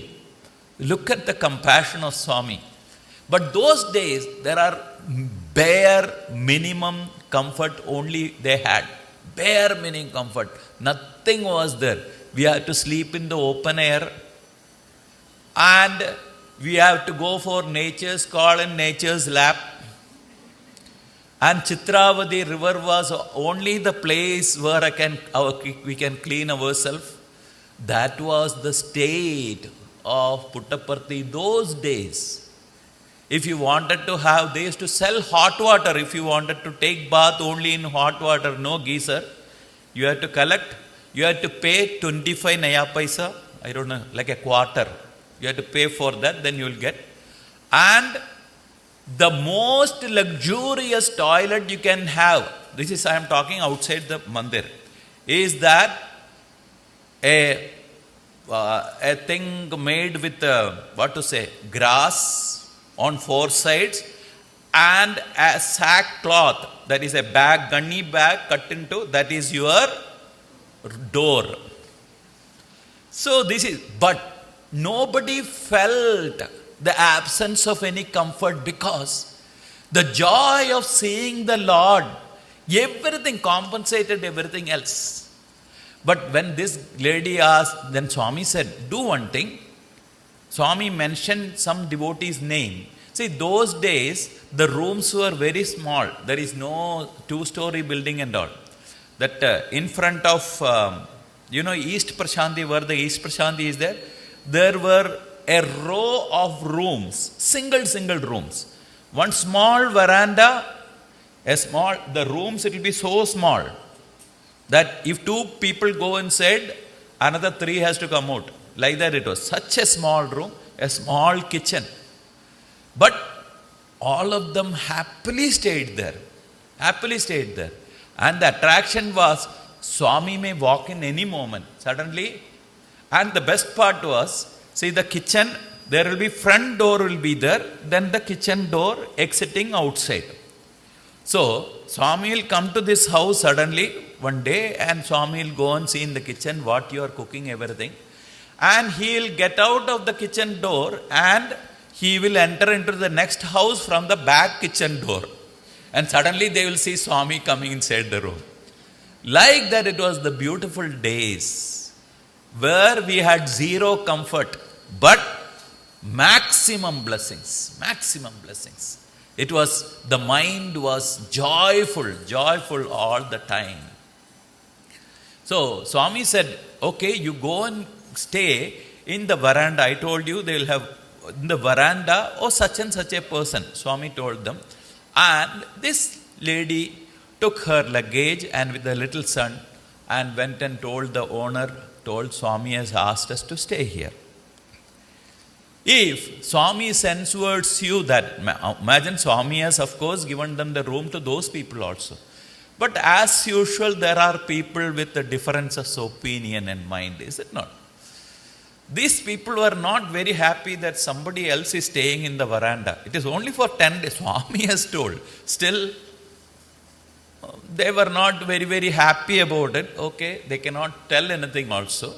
So this lady and her son was staying in the veranda. Unfortunately for this lady, this child developed fever and vomiting.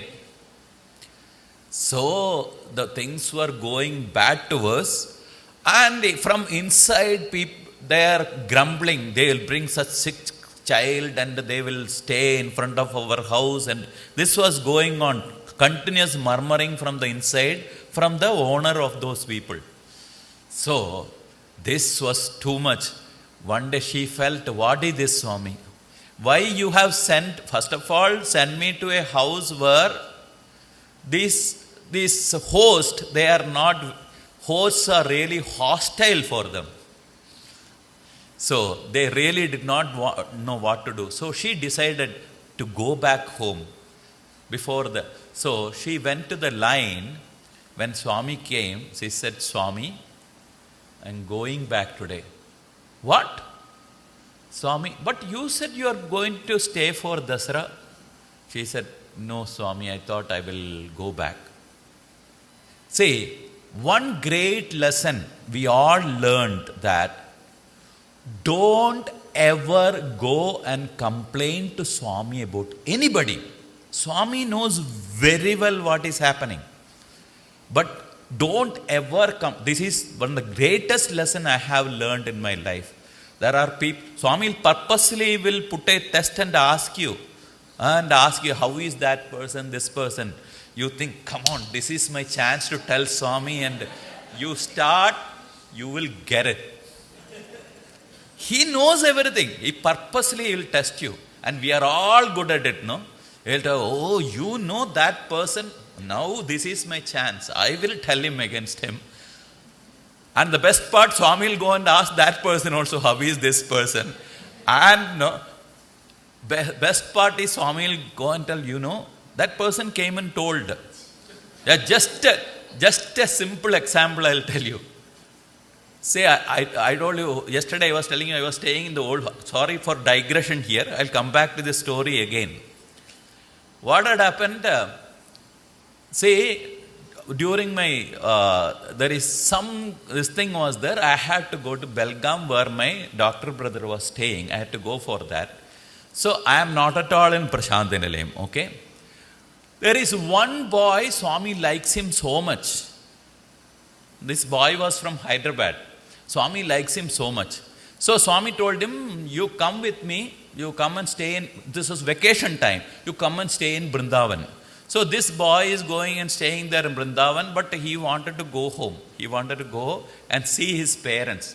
But when Swami has told you have no option, so he was staying in Vrindavan there. And he had to come to Puttaparthi to write an entrance exam, because for the next class he has to write the entrance exam. So there were 3 days were there. So only one day was entrance exam. So what he has done, he has come for the entrance exam. He went and wrote the entrance exam till 2 days are there. So he thought that, anyway, after 2 days only I have to go, because interview is there. After finishing the interview only, he has to go to Vrindavan. Why stay in Prashant Nilayam? Swami is also not there. I will quietly go to Hyderabad and come back. So he can see at least one day his parents. So with that plan, he went to Hyderabad quietly and came back. Nobody knew. Next day he entered the interview and he went back to Vrindavan as if nothing has happened. And Swami called and told, why did you go to Hyderabad? First he was shocked. Vedanarayan wrote to me that you have gone to Hyderabad.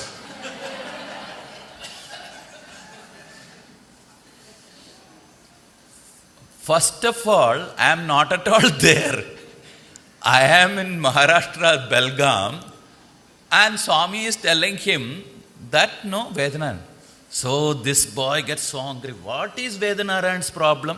Whether I go to Hyderabad or America, what is his damn problem? Why he should go and complain to Swami? Not only that, he told all these things to the other boys also. So when I came from Belgaum, everybody is showing daggers at me. This fellow, he has no other work than complaining against everyone.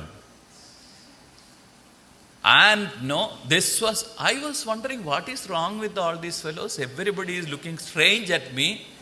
I never knew this Lord has created this trick. The all-knowing Lord, does he require Vedanarayan to write to him that somebody who has to gone to Hyderabad? And this he put the fire on, and the fire was burning everywhere.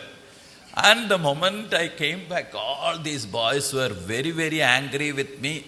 The moment I go there, they will all disappear from there. So I say, why these fellows are acting strangely?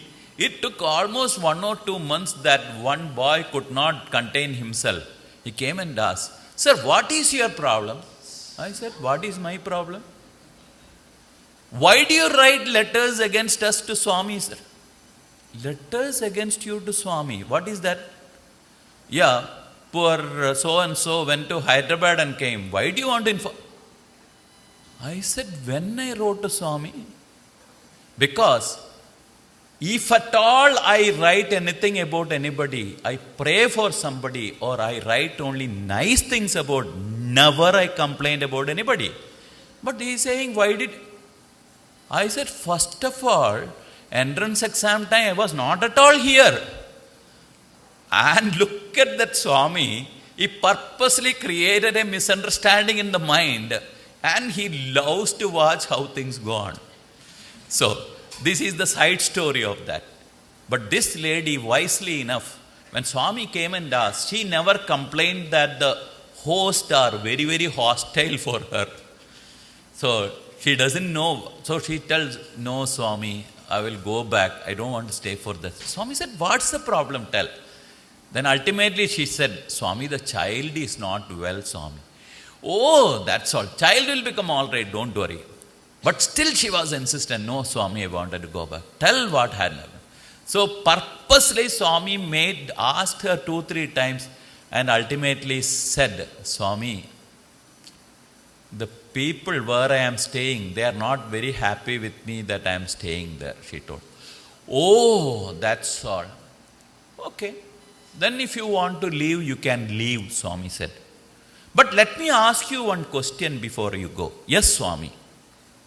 "You are wearing a gold ring in your hand, no?" Swami asked. She said, "Yes." Now listen very, very carefully. "You are wearing a gold ring in your hand, no? By chance, when you are working, suppose it slips and fall into the trash can, will you leave it there, or are you going to pick it up from there?" "Swami, I pick it up and I wash it and wear it." "Very good." Then Bhagavan said, "I am like a valueless diamond. Unfortunately, you may see trash around me. If you wanted to leave me here and go, you can go," Swami said. Remember that. We should not get diverted by all the silly things that happens around us. Our concentration should be what? It is Swami and Swami and Swami alone. "Oh, when I go to Prashanthi and that person shouts accommodation, I don't get." In fact, beautiful. Nowadays you have no idea, you have not gone. Sevadals ask us to sit down, Sevadals ask us to stand up. The thing is, all challenges will be there, because when you have challenge only, because it is like a workshop. When you go to workshop, all your bad things will be removed. It is a time to test that how much of patience you have, how much anger you can control. Everywhere obstacles will be there. And Swami is testing you. Come on, this is the time to bring out all the dross in you. Everything, throw it out, throw it out, throw it out. And take the good things, absorb. Unless you throw out something, you will not get any good thing. When the glass is, see, so beautifully he was telling, Brother Ratnakar was explaining, you don't have to do anything. If your body, your mind, suppose it's like a water, it is filled, a cup filled with dirty water, what you do, if you cannot pour it out, keep pouring good water, keep pouring good water, good water, good. What happened? After it will all overflow, and all the bad water will overflow and the good water alone will stay after some time. So also, if you cannot get rid of this bad bad water, the bad mind what is in you. Keep on listening to good things, good things, good things, good things. And ultimately one day your heart will definitely become pure. So beautifully Brother Ratnakar was explaining that. So also this is the time. Otherwise, no, all these things are too much for me. I am going to forest and do tapas. That is the best place for me.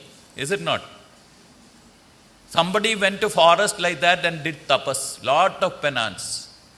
And at the end of the day, what had happened? I have controlled all my anger. Going to the forest without interacting with anybody, I have controlled all my anger. So he put a ochre dress, came and sat down. What is that? Yes, they put a board. A sannyasi without anger. So two fellows were passing by. One fellow asked, hey, look at a person, who has controlled his anger. Other person said, no man. What sannyasi? I can really provoke him and make him angry. I said, no, it's just not possible. Okay, let us see. So this man goes inside, he stands behind and quietly asks him, revered sir, yes, lot of softness, yes. Have you finished your bhiksha? Bhiksha means the alms. Have you finished your bhiksha? Yes, son, I have finished. This fellow came out, again came from the other door and he stood. Swami, yes. Have you finished the bhiksha? Yes, I have finished the bhiksha. Second time he went out. Third time again came inside. Swami, did you really finish the bhiksha? Yes, I told you. Now the temperature is rising. I told you I finished the bhiksha. Fourth time again he came. But really, did you finish the bhiksha? I told you. Finished. There you are. This is what our life is. All our control. So, whenever we are put to test, our true nature comes out. So, whenever we go to a spiritual center, all challenges will be there to show that how much we can practice love all, serve all. I'll give a big discourse here. When practically it comes to my life, that time you will see how much of love all comes out. So, it is that is why Swami always says, in platform you will be a hero, in practical life you will be a big zero, Swami used to say. So it is in practical life we have to practice. Otherwise, spirituality is not something which can be simply given. That's what he says, platform speeches, there's practically no use. Each one of us should ask, why I came to Swami? First question I asked, do you believe first Swami is God? After coming to Swami, is my aim is to play politics? Then we have better platforms outside, We can go and wherever we wanted to become, whatever capacity office bearer, whatever names you want, you can add on, accolades. What will happen? 10 people will come and say, sir, you may get a special chair also in the front. Once the position goes, like I know, I have experienced this. When Swami talks to you in Prashanti Nilayam, everybody, how lucky is, how lucky is. One day Swami doesn't speak to me, Swami turns his back on me. Even the street dog in Puttaparthi looks strangely at me. That is the truth. That is the way of life. Do you simply wanted a position? That also in a spiritual organization? We always want to be the servant. Be a servant. Then only you can become a leader. I don't want any of those things. I will be a servant and a servant. Why? All these years, without any post or position only, I'm still surviving. First become a servant. Because service doesn't mean that only when I go to a hospital, only when there is a disaster happens. No. Now we have a disaster management group also. So they will pray. What is their prayers? Swami, please give us work. Let disaster happen so that we can go and manage. Is it not? Instead of that, pray that the best way for disaster management is pray always. Samasta loga sugino bhavantu. Swami, let everybody be happy. That is actually true disaster. Absence of disaster is the true disaster management. Always pray that, Swami, let nobody get into trouble, Swami. Chant Vedas. That Vedic vibrations can prevent so many earthquakes, so many tsunamis, because the entire creation is originated out of the Vedic sounds. Vedic sounds, entire creation has come. And when God created the entire creation, there is absolute balance was there. And also, each one God created according with a purpose. What was the purpose? See, the animals, naturally the lion, it has to hunt and eat another animal. The elephant is created to eat all the vegetarian things. Still it is strong. Very, very strong. Somebody said, you are eating vegetarian food, so you are all weak. Who said elephant? Look at the elephant, the strongest animal. So, the thing is, human being, the entire creation, human beings are given what is that discriminative faculty. What is good, what is bad. And you are expected to follow good. But I know what is good, but I would love to follow what is bad.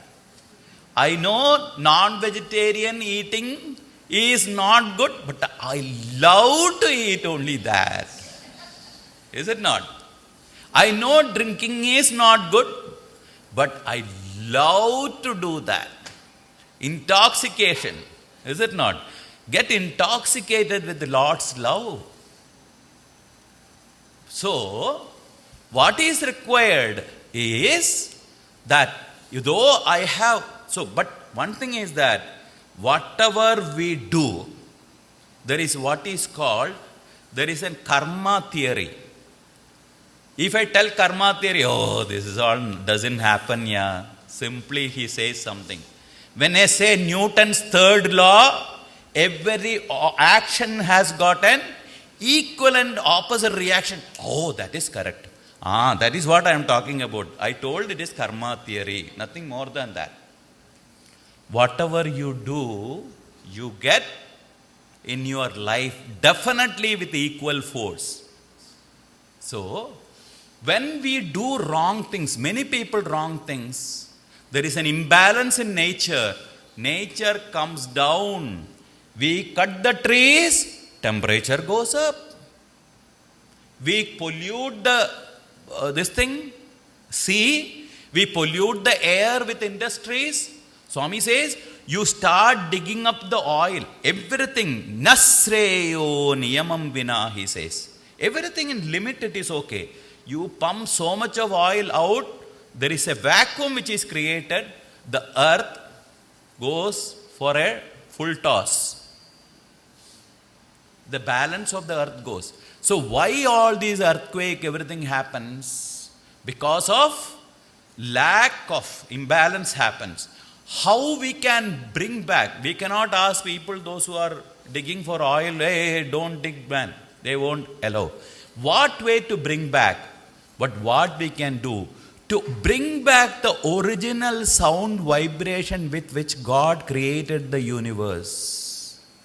That is why Bhagavan asked everybody, learn Vedas, chant Vedas. The more number of the original sound vibrations are created, we can stop tsunamis. We can stop earthquakes. I had a beautiful clip of a video. There was huge wind somewhere near the river, I think Ganges river. The whole thing is blowing up with the wind. They all started praying. Within seconds, the whole thing stops. The moment they started praying, within seconds. So it has got a direct connection. So imagine, here is a greatest opportunity in our life. God has treaded. When we human beings are alive, every particle in Prashanta Nilayam is charged. It is totally charged. Get soaked in the love of Bhagavan. Come and sit there. You may have challenges. Leave out everything. Your concentration should be totally on Bhagavan. All these years when Bhagavan was there, I was sitting for darshan. But I never had Swami's darshan. It is like a paradox. Why? I am more interested in who is getting Pada Namaskar, who Swami is taking letter from. Okay? That person, stupid fellow, this is the 10th time he is getting Pada Namaskar. This is what? This is my darshan there. Who is seeing Swami? We are all interested in seeing X, Y and Z. How many people are going for interview? Have I ever concentrated on that beautiful form of the Lord? When you start concentrating, even today you will have that Bhagavan's beautiful darshan. So don't miss all this golden opportunity. Connect yourself. If you think that you don't have to go to Prashanta Nilayam, I am such an evolved soul. Sorry. We will become evolved soul provided all these basic steps. The moment you are born, you cannot get a PhD degree. You have to go from the primary school, then the higher secondary school. Slowly there is a pathway. Suddenly anything goes up also comes down with the same ease. So it is very, very essential for us to think and what is right and what is wrong. I think I have taken already so much of time. So with this, not few words, with a long number of words, I pray to Bhagavan, Swami, each one of you, what we need today is clarity of thinking. When you will get clarity of thinking, when you shut your eyes, simply sit silently, ask Swami who is sitting inside the question, Swami, what am I supposed to do? There are so many versions of theories which is going on. Somebody says you come here, somebody says you go there, somebody says you don't go there, somebody says you don't look at their faces. Somebody says if you go and attend a function, you are doing the greatest sin in your life. Leave all those things. Don't listen to anything. Go inside. There is Bhagavan for each one of you. Bhagavan is inside. You question yourself, am I doing the right thing? If Swami sits and says, no, don't go to Prashanta Nilayam. You are doing the wrongest possible thing. Don't do it. Don't do it, I'll say. If Swami says, yes, I am there in Prashanta Nilayam vibrating. In fact, that is the promise Bhagavan gave to his mother. What Swami said? The mother cried with Swami and said, Swami, I know that you have come for this particular mission. I will never prevent you from going what you are doing. But Bhagavan, please, one request, Bhagavan. Whatever you do, you keep Puttaparthi as the center, Prashanta Nilayam as the center, and do whatever work you want, Swami. That promise Swami gave. Come and sit. Please come and sit here. Come here. Come. Please come. So, Swami said, I promise you, keeping Prashanta Nilayam as my center, I will undertake all that. That is a promise given to that way. That is why Swami's birth is only 5 minutes walk away from Swami's, I will not call it Mahasamadhi, Swami's Divya Sannidhi. It is ever vibrating and keeping Prashanti Nilayam as the center. Of course, none of you heard some other place, no? It is Prashanti Nilayam only. Bhagavan, Satya Sai Baba is always associated with Prashanti Nilayam only. So, it is not, because of X, Y and Z, I don't want. You are not come here for X, Y or Z. You are come for only that power. Brother Ratnakar also clearly told in his speech that only. Somebody will sit in Prashanti Nilayam and control everything. Who can control what? There can only one person who can control, not only Prashanti Nilayam, not only your mind, the whole universe. That is Bhagavan. That is Bhagavan, nobody else. Nobody else can control anything. Last 3 days, the prediction was heavy rain. Heavy rain. Just before starting from US, my sister-in-law said, did you see the prediction? Heavy rains are going to be there. And look at this beautiful day. That only Bhagavan can do. Anything you wanted to do good, Swami always, he again repeated that also. You take one step towards me, I am ready to take 10 steps towards you. When Bhagavan is waiting there for each one of you with open arms to embrace you.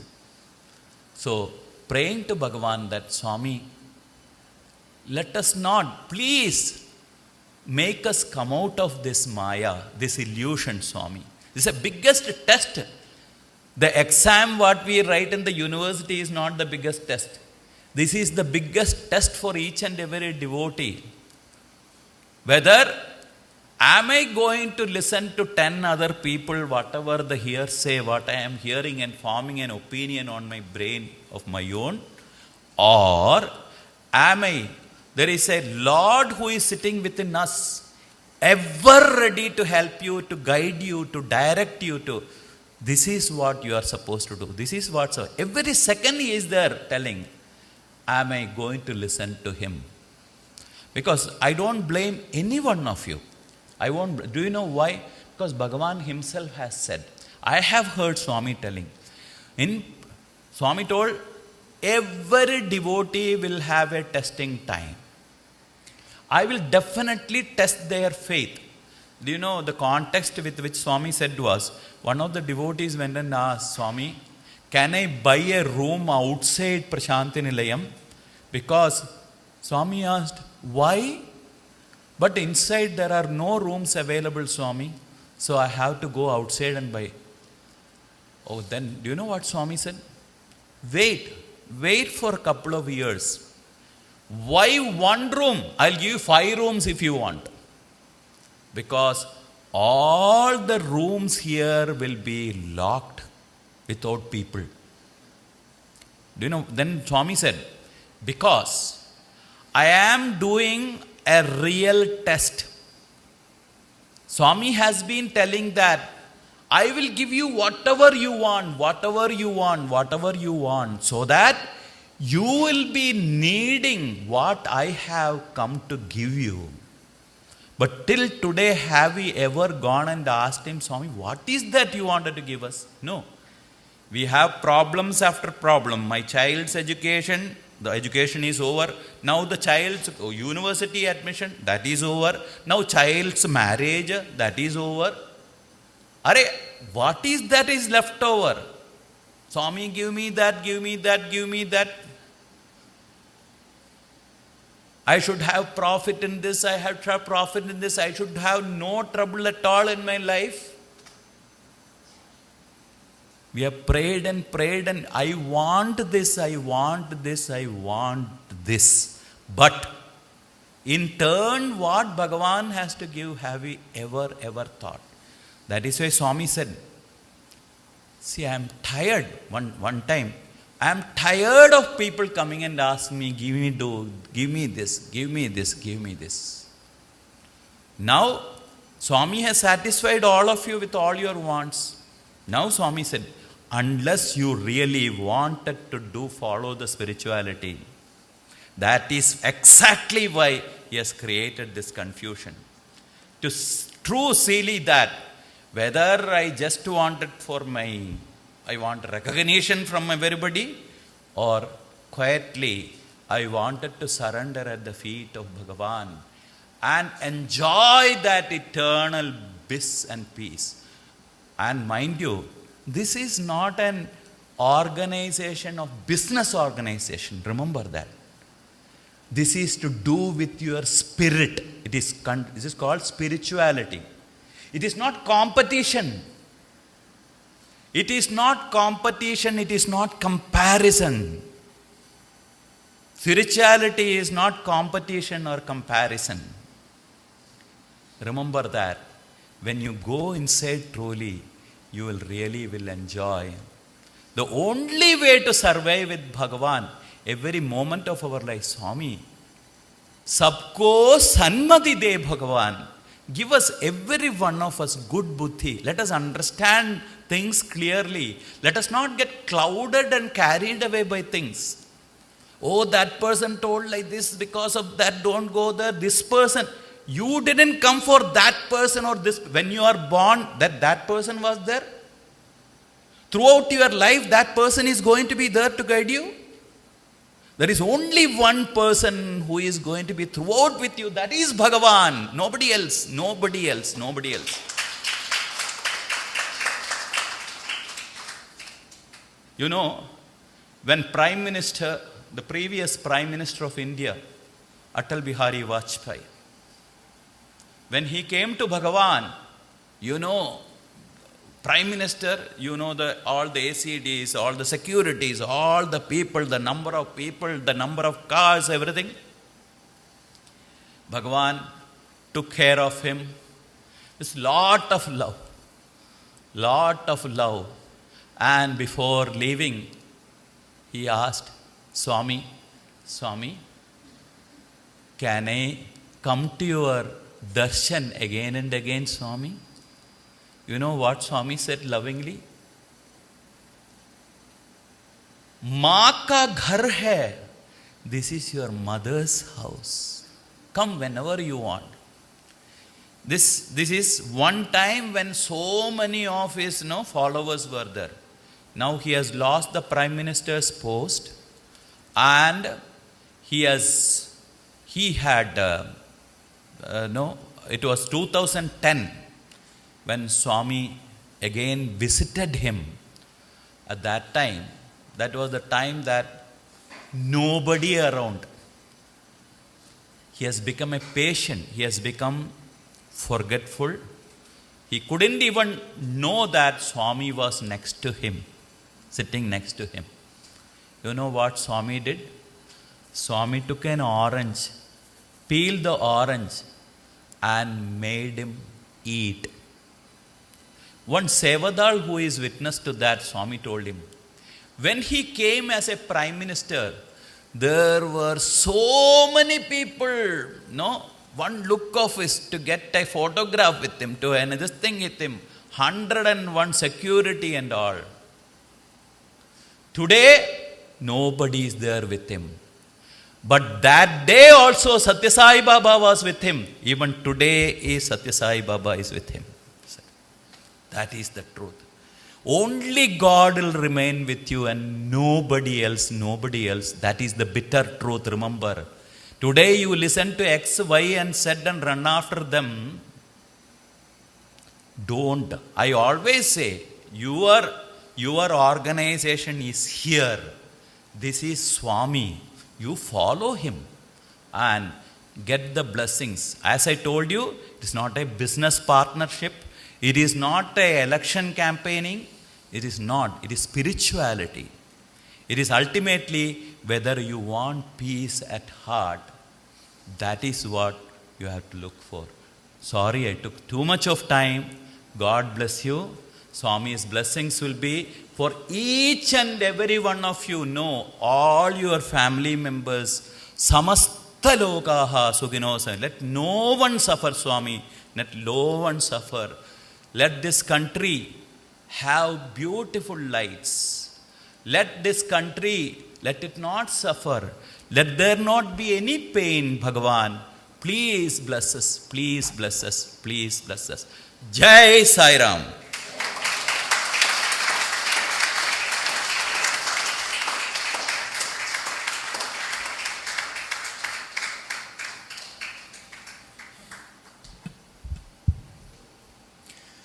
Sai Ram, everyone. We're going to have the closing remarks by Mr. Ramdas and Mrs. Mala Singh, just for a few minutes. And we'll do perhaps maybe just one bhajan and arti before we close today. Global Council in Trinidad is here to stay. If any of you have some questions, concerns, I will be here. Please come up to me and I will sincerely do my best to answer any questions that you have. From my understanding, Brother Krishna, bhajans will be occurring meetings weekly here, Sunday in the morning, or they'll be determined. Brother Krishna will let you all know. So please, if we can have Mr. Ramdas and Ms. Mala Singh come, give us a few short closing remarks, and then we'll do one or two.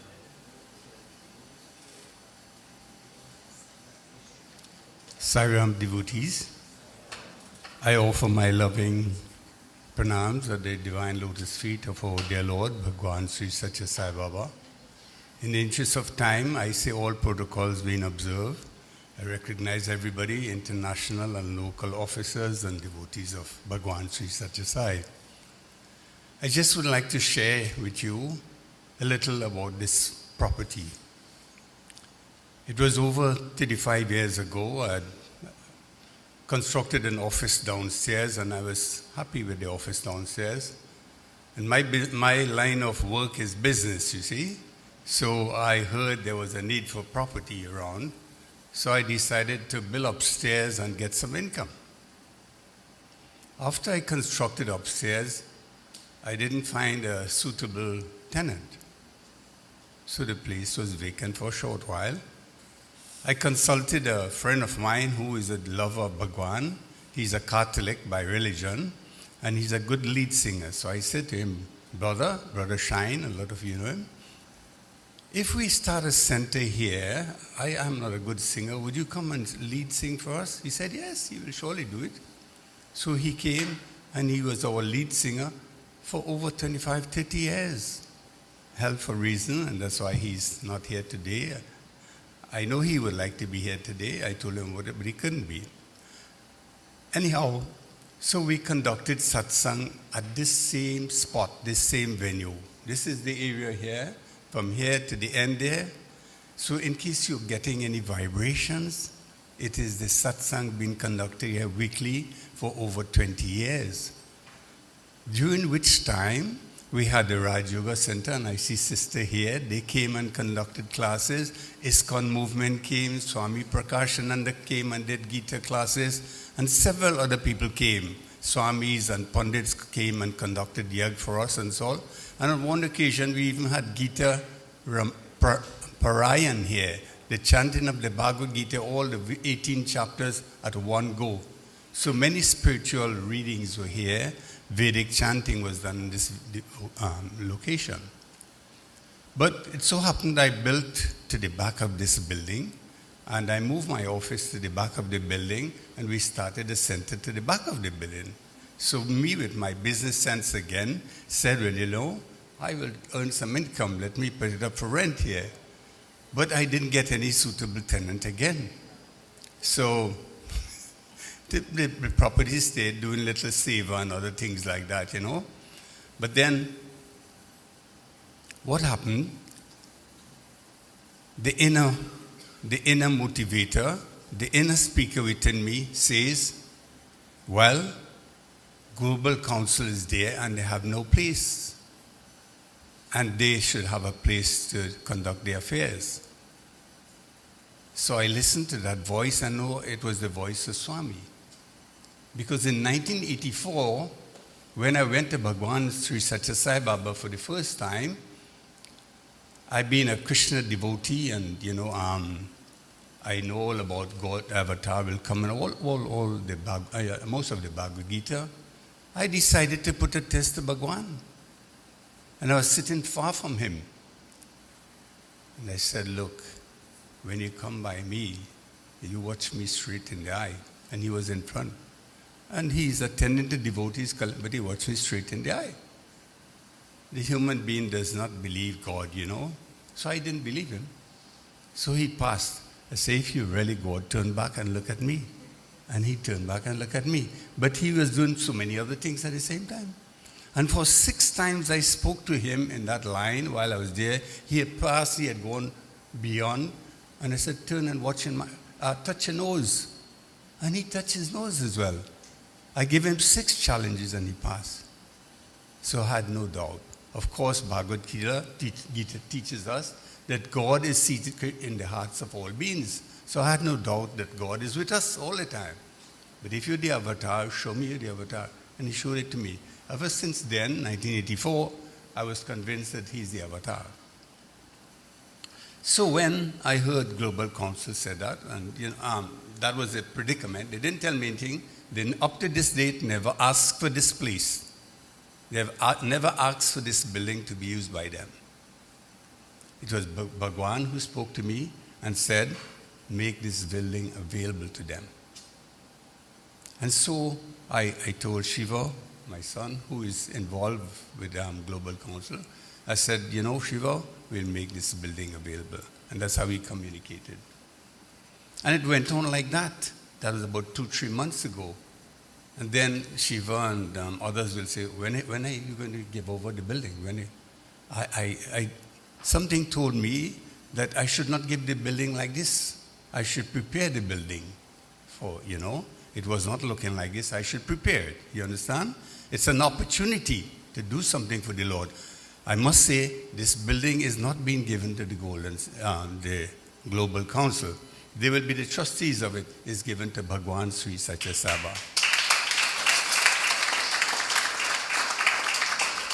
Indeed, this is his building ever since from the beginning. I am just a trustee of it. My family, all of us, we're just trustees of this building. So what has happened is that I said, yes, we'll prepare it, but I am no architect or anyone of that kind. I didn't know what to do, and I get the impression they wanted the building in a hurry. So I didn't even ask Baba about it. Until one day, I got an idea that I should come to the building. And I came to the building, and immediately I get the vision of what this place should be like. And I took a pencil, and I sketched it on a piece of paper. And that sketch is unaltered. It's the same building we constructed. So this is Baba's design. All the plans are his, you see? And then, so it was done. All the colors, everything, he directed everything like that, And in the interest of time, I'll cut the story short. There was just one other thing. I should have told you at the beginning. When we decided to use it as a temple, we named this building Saraswati Nilayam. Everybody knew this building as Saraswati Nilayam 36 years ago. Right? My business name is not known. My business was not known at that time. But everybody knew Saraswati Nilayam. They know some Sai Baba or something. You understand? That's all they said. You follow? So, and the family met, and for over a month we decided on the name, and we all unanimously agreed to Saraswati Nilayam. We said that this building should be an abode of spiritual illumination, divine knowledge and wisdom. That's why we name it that way. But with the extension and otherwise, the sign came down. And it's no accident, it's no choice that this building will now be known as Sai Jyoti.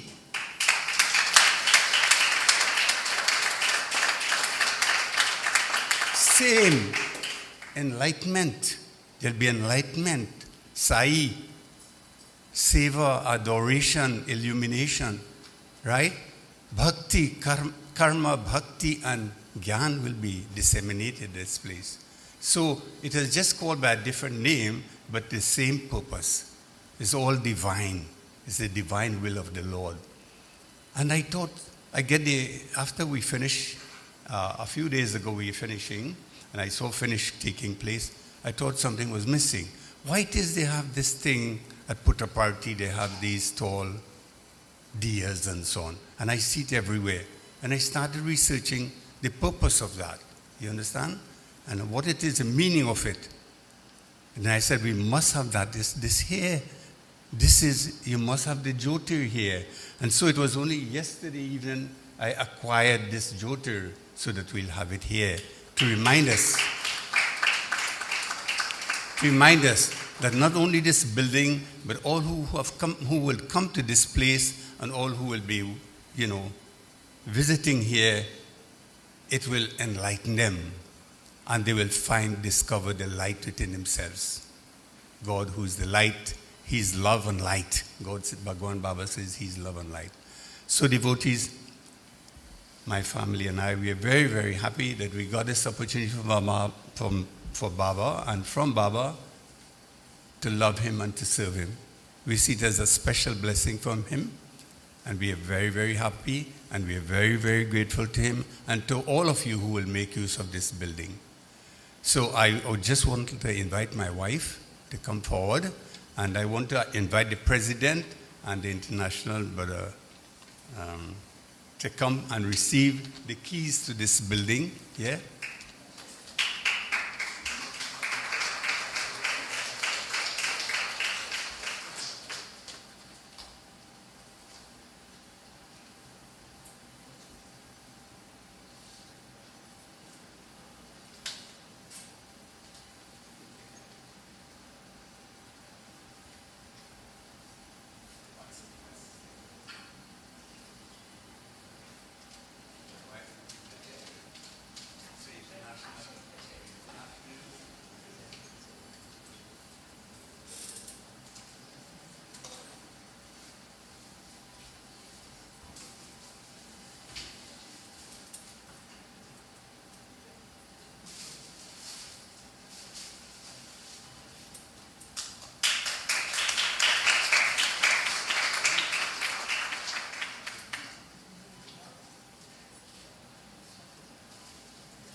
Thank you. Just before I take my seat, I just would like to express one wish, desire, that full use be made of this building. There's a great need for the services the organization can offer, and there are lots of demand outside. We should not wait on people to come to us like a business place. We should reach out to people. And the COVID has shown us the way how we can reach out to people. We can do virtual. Almost everything can be done virtually. So I want to commend this to the organization, and I feel that we'll be happy, and we'll be willing to assist in any way we can, to see that the work of the Global Council be very, very successful. Sairam, and thank you all.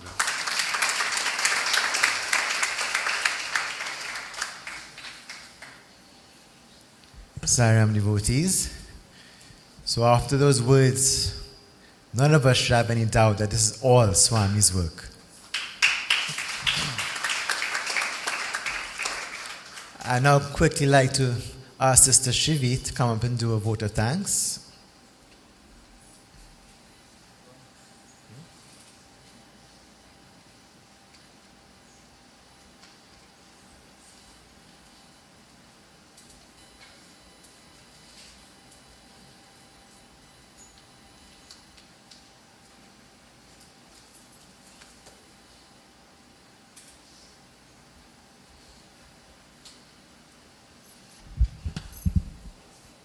I offer my love and gratitude to my dearest Mother Sai. All protocols observed, Sairam. In Ramayan, if you all are aware, Jambavan, Nal, Neel, Angad, Hanuman, they were the servants of Sri Ram. The Ram Narayan family, they are the servants of Sai Baba in this Kali Yuga by giving this building to all of us, to help all of us connect to Prashanti. This is the Prashanti of the West Indies, so please can we give this family a round of applause for their humility and service and sacrifice. Now, shortly, I would just say the Vedic yagnas and this opening were initially two separate things. But we've had 3 days of supreme energizing bliss. Swami has literally sent Prashanti here. We have the Curacao devotees here from the West Indies. We have the president of our zone. We couldn't have asked for a better opening of SSSGC West Indies. It is all through Swami's grace and love. And because of that, now, like Uncle Ramdas has said, it is our duty to serve. We are nothing. We are only servants of Swami, and it is our duty to serve, to continue serving in whatever capacity he wills. Because we are getting this opportunity now, and we do not know. Sri Vednarayan cannot even tell us if we will get this opportunity again. So Swami has given so much to us. So now we also have to give our love to him in the form of service. I pass you all over to the Bhajan group. Sai Ram.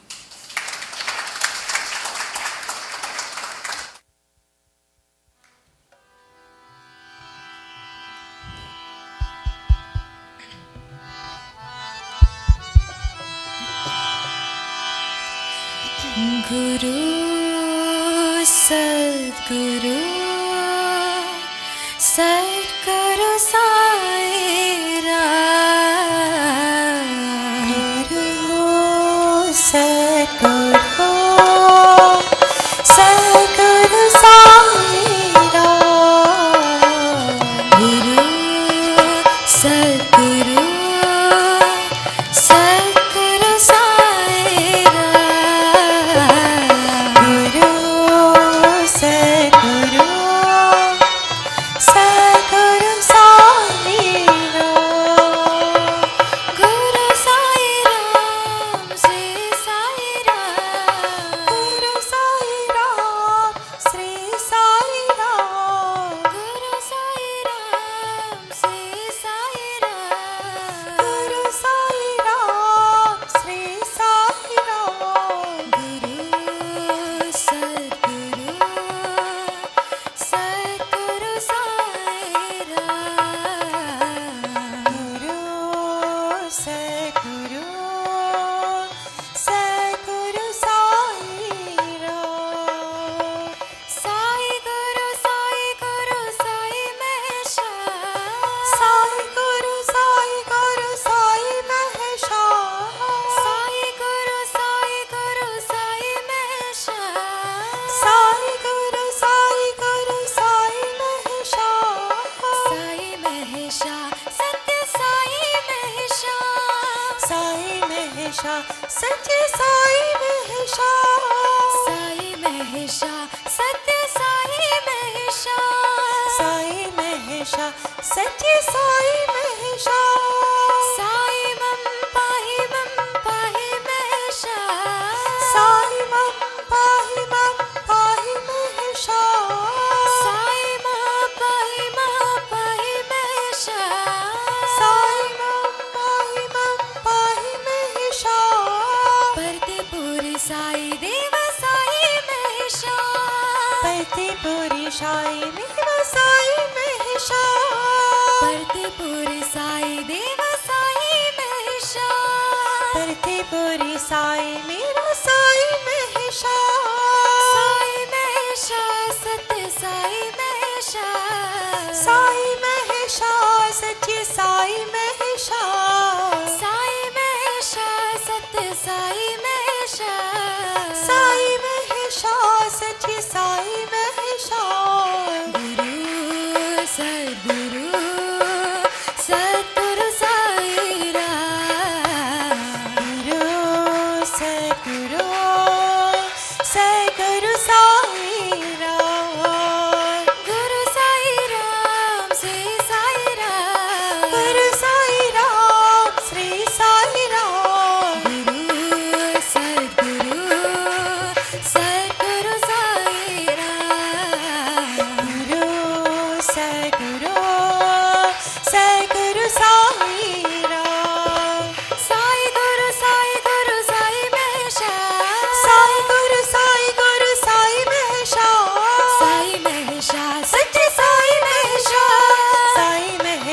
सच्ची साई महशा साई माँ पाई महशा साई माँ पाई माँ साई महशा पतिपुर साई देव साई महशा पतिपुर साई देव साई महशा साई महशा सत्य साई महशा साई महशा सच्ची साई महशा साई महशा सत्य साई महशा साई महशा सच्ची साई महशा गुरु सद्गुरु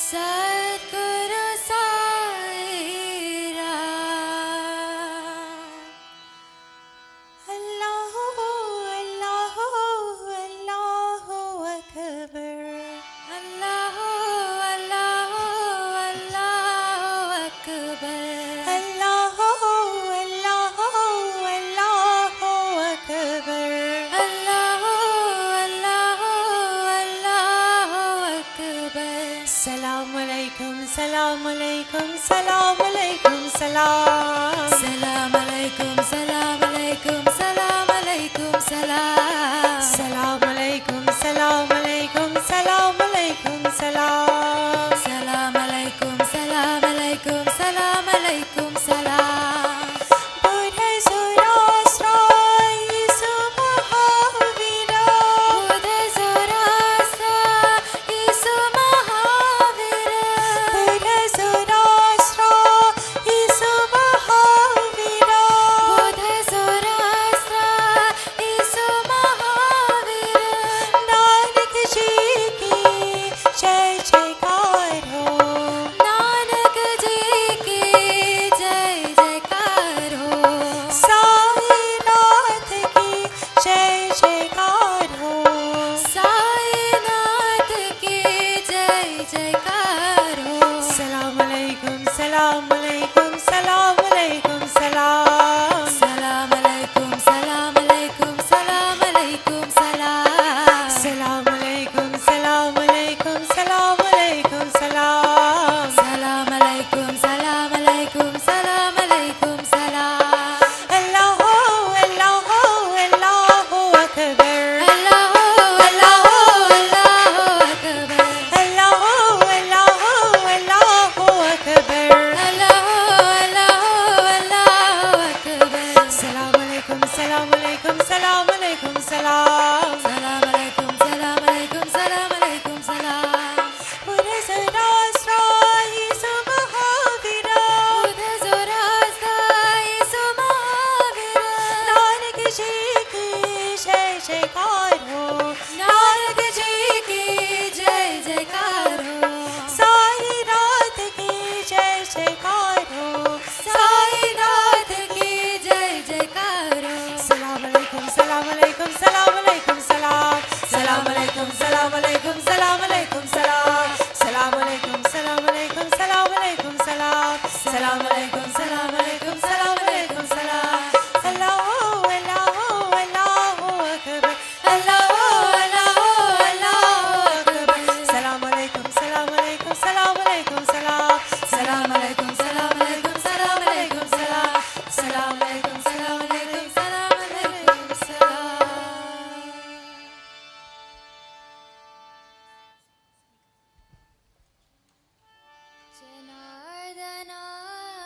जनार्दनानन्दलाला गोविन्द गोपाल जनार्दना नन्दलाला गोविन्दा गोपाला जनार्दनानन्दलाला गोविन्द गोपाल जनार्दना नन्दलाला गोविन्दा गोपाला हरे राम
जय जगदीश हरे स्वामी सत्य साई हरे भक्त जना समरक्षक भक्त जना समरक्षक परति महेश्वरा ओम जय जगदीश हरे शशि वरना श्रीकरा सर्वा प्राणपति स्वामी सर्वा प्राणपति आश्रित कलपल दीका आश्रित कलपल दीका आपर बांधवा ओम जय जगदीश हरे मात पिता गुरुदेव मरियन्तयु देवे स्वामी मरियन्तयु देवे नार ब्रह्म जगन्नाथा नार ब्रह्म जगन्नाथा नागेन्द्र शयना ओम जय जगदीश हरे ओंकार रूपाओ जय शिव साई महादेवा सत्य साई महादेवा मंगल आरती अनिरुद्धो मंगल आरती अनिरुद्धो मंगल गिरिधारी ओम जय जगदीश हरे नारायण नारायण सत्य नारायण नारायण नारायण नारायण नारायण सत्य नारायण नारायण सत्य नारायण नारायण ओम जय सद्गुरुदेवा नारायण नारायण सत्य नारायण नारायण नारायण नारायण नारायण सत्य नारायण नारायण सत्य नारायण नारायण ओम जय सद्गुरुदेवा नारायण नारायण सत्य नारायण नारायण नारायण नारायण नारायण सत्य नारायण नारायण सत्य नारायण नारायण ओम जय सद्गुरुदेवा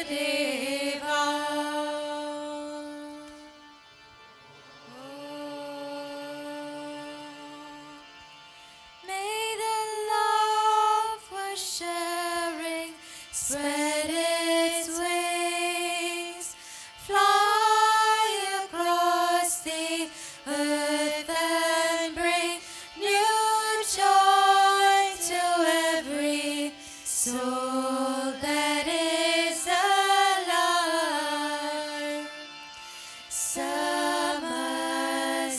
Samastaloka Sukhino Bhavantu Bhavantu May all the beings in all the worlds be happy, be happy.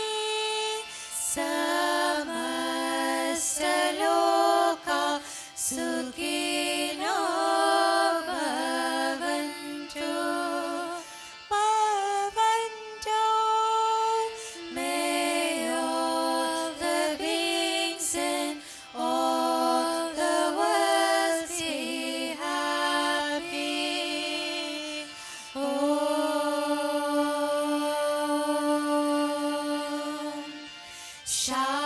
Shanti Shanti Shanti प्रेम से बोलो भगवान श्री सत्य साई बाबा जी की जय।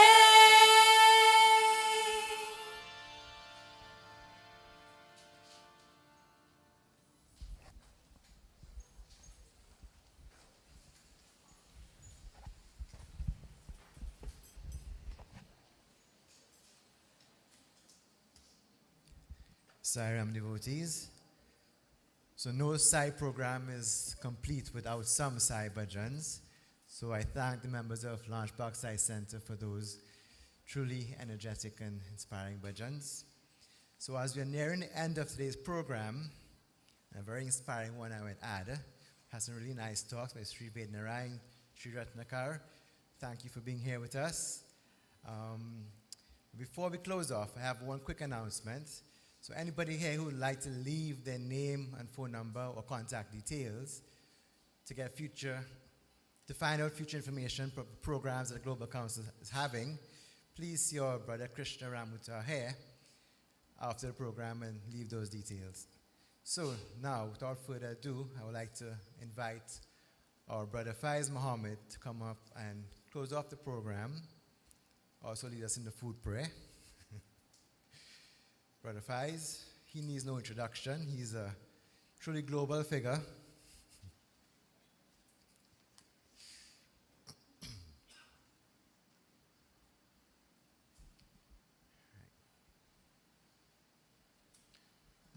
Loving Sairam, brothers and sisters.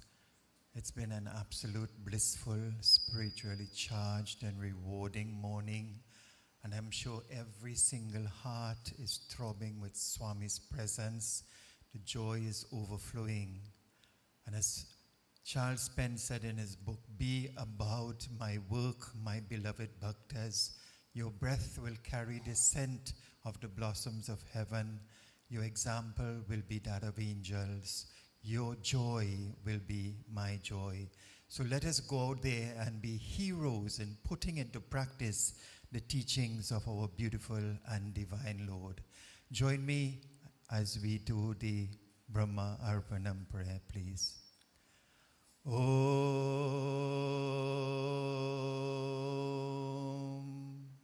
Brahmarpanam Hahavir Brahmano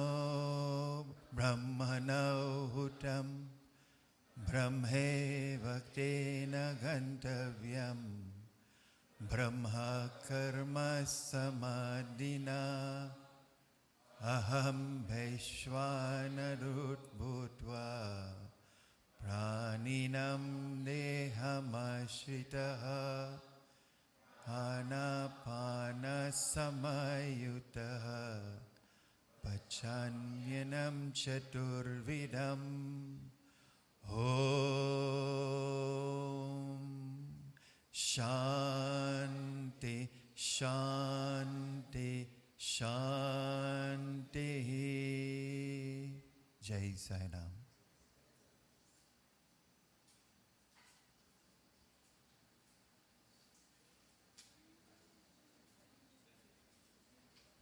Saram devotees. So we've been all now spiritually fed. Now it's time to feed our bodies. So I invite you all to gather downstairs under the white tents where food will be served. Thank you once again for coming. It's loving Saram.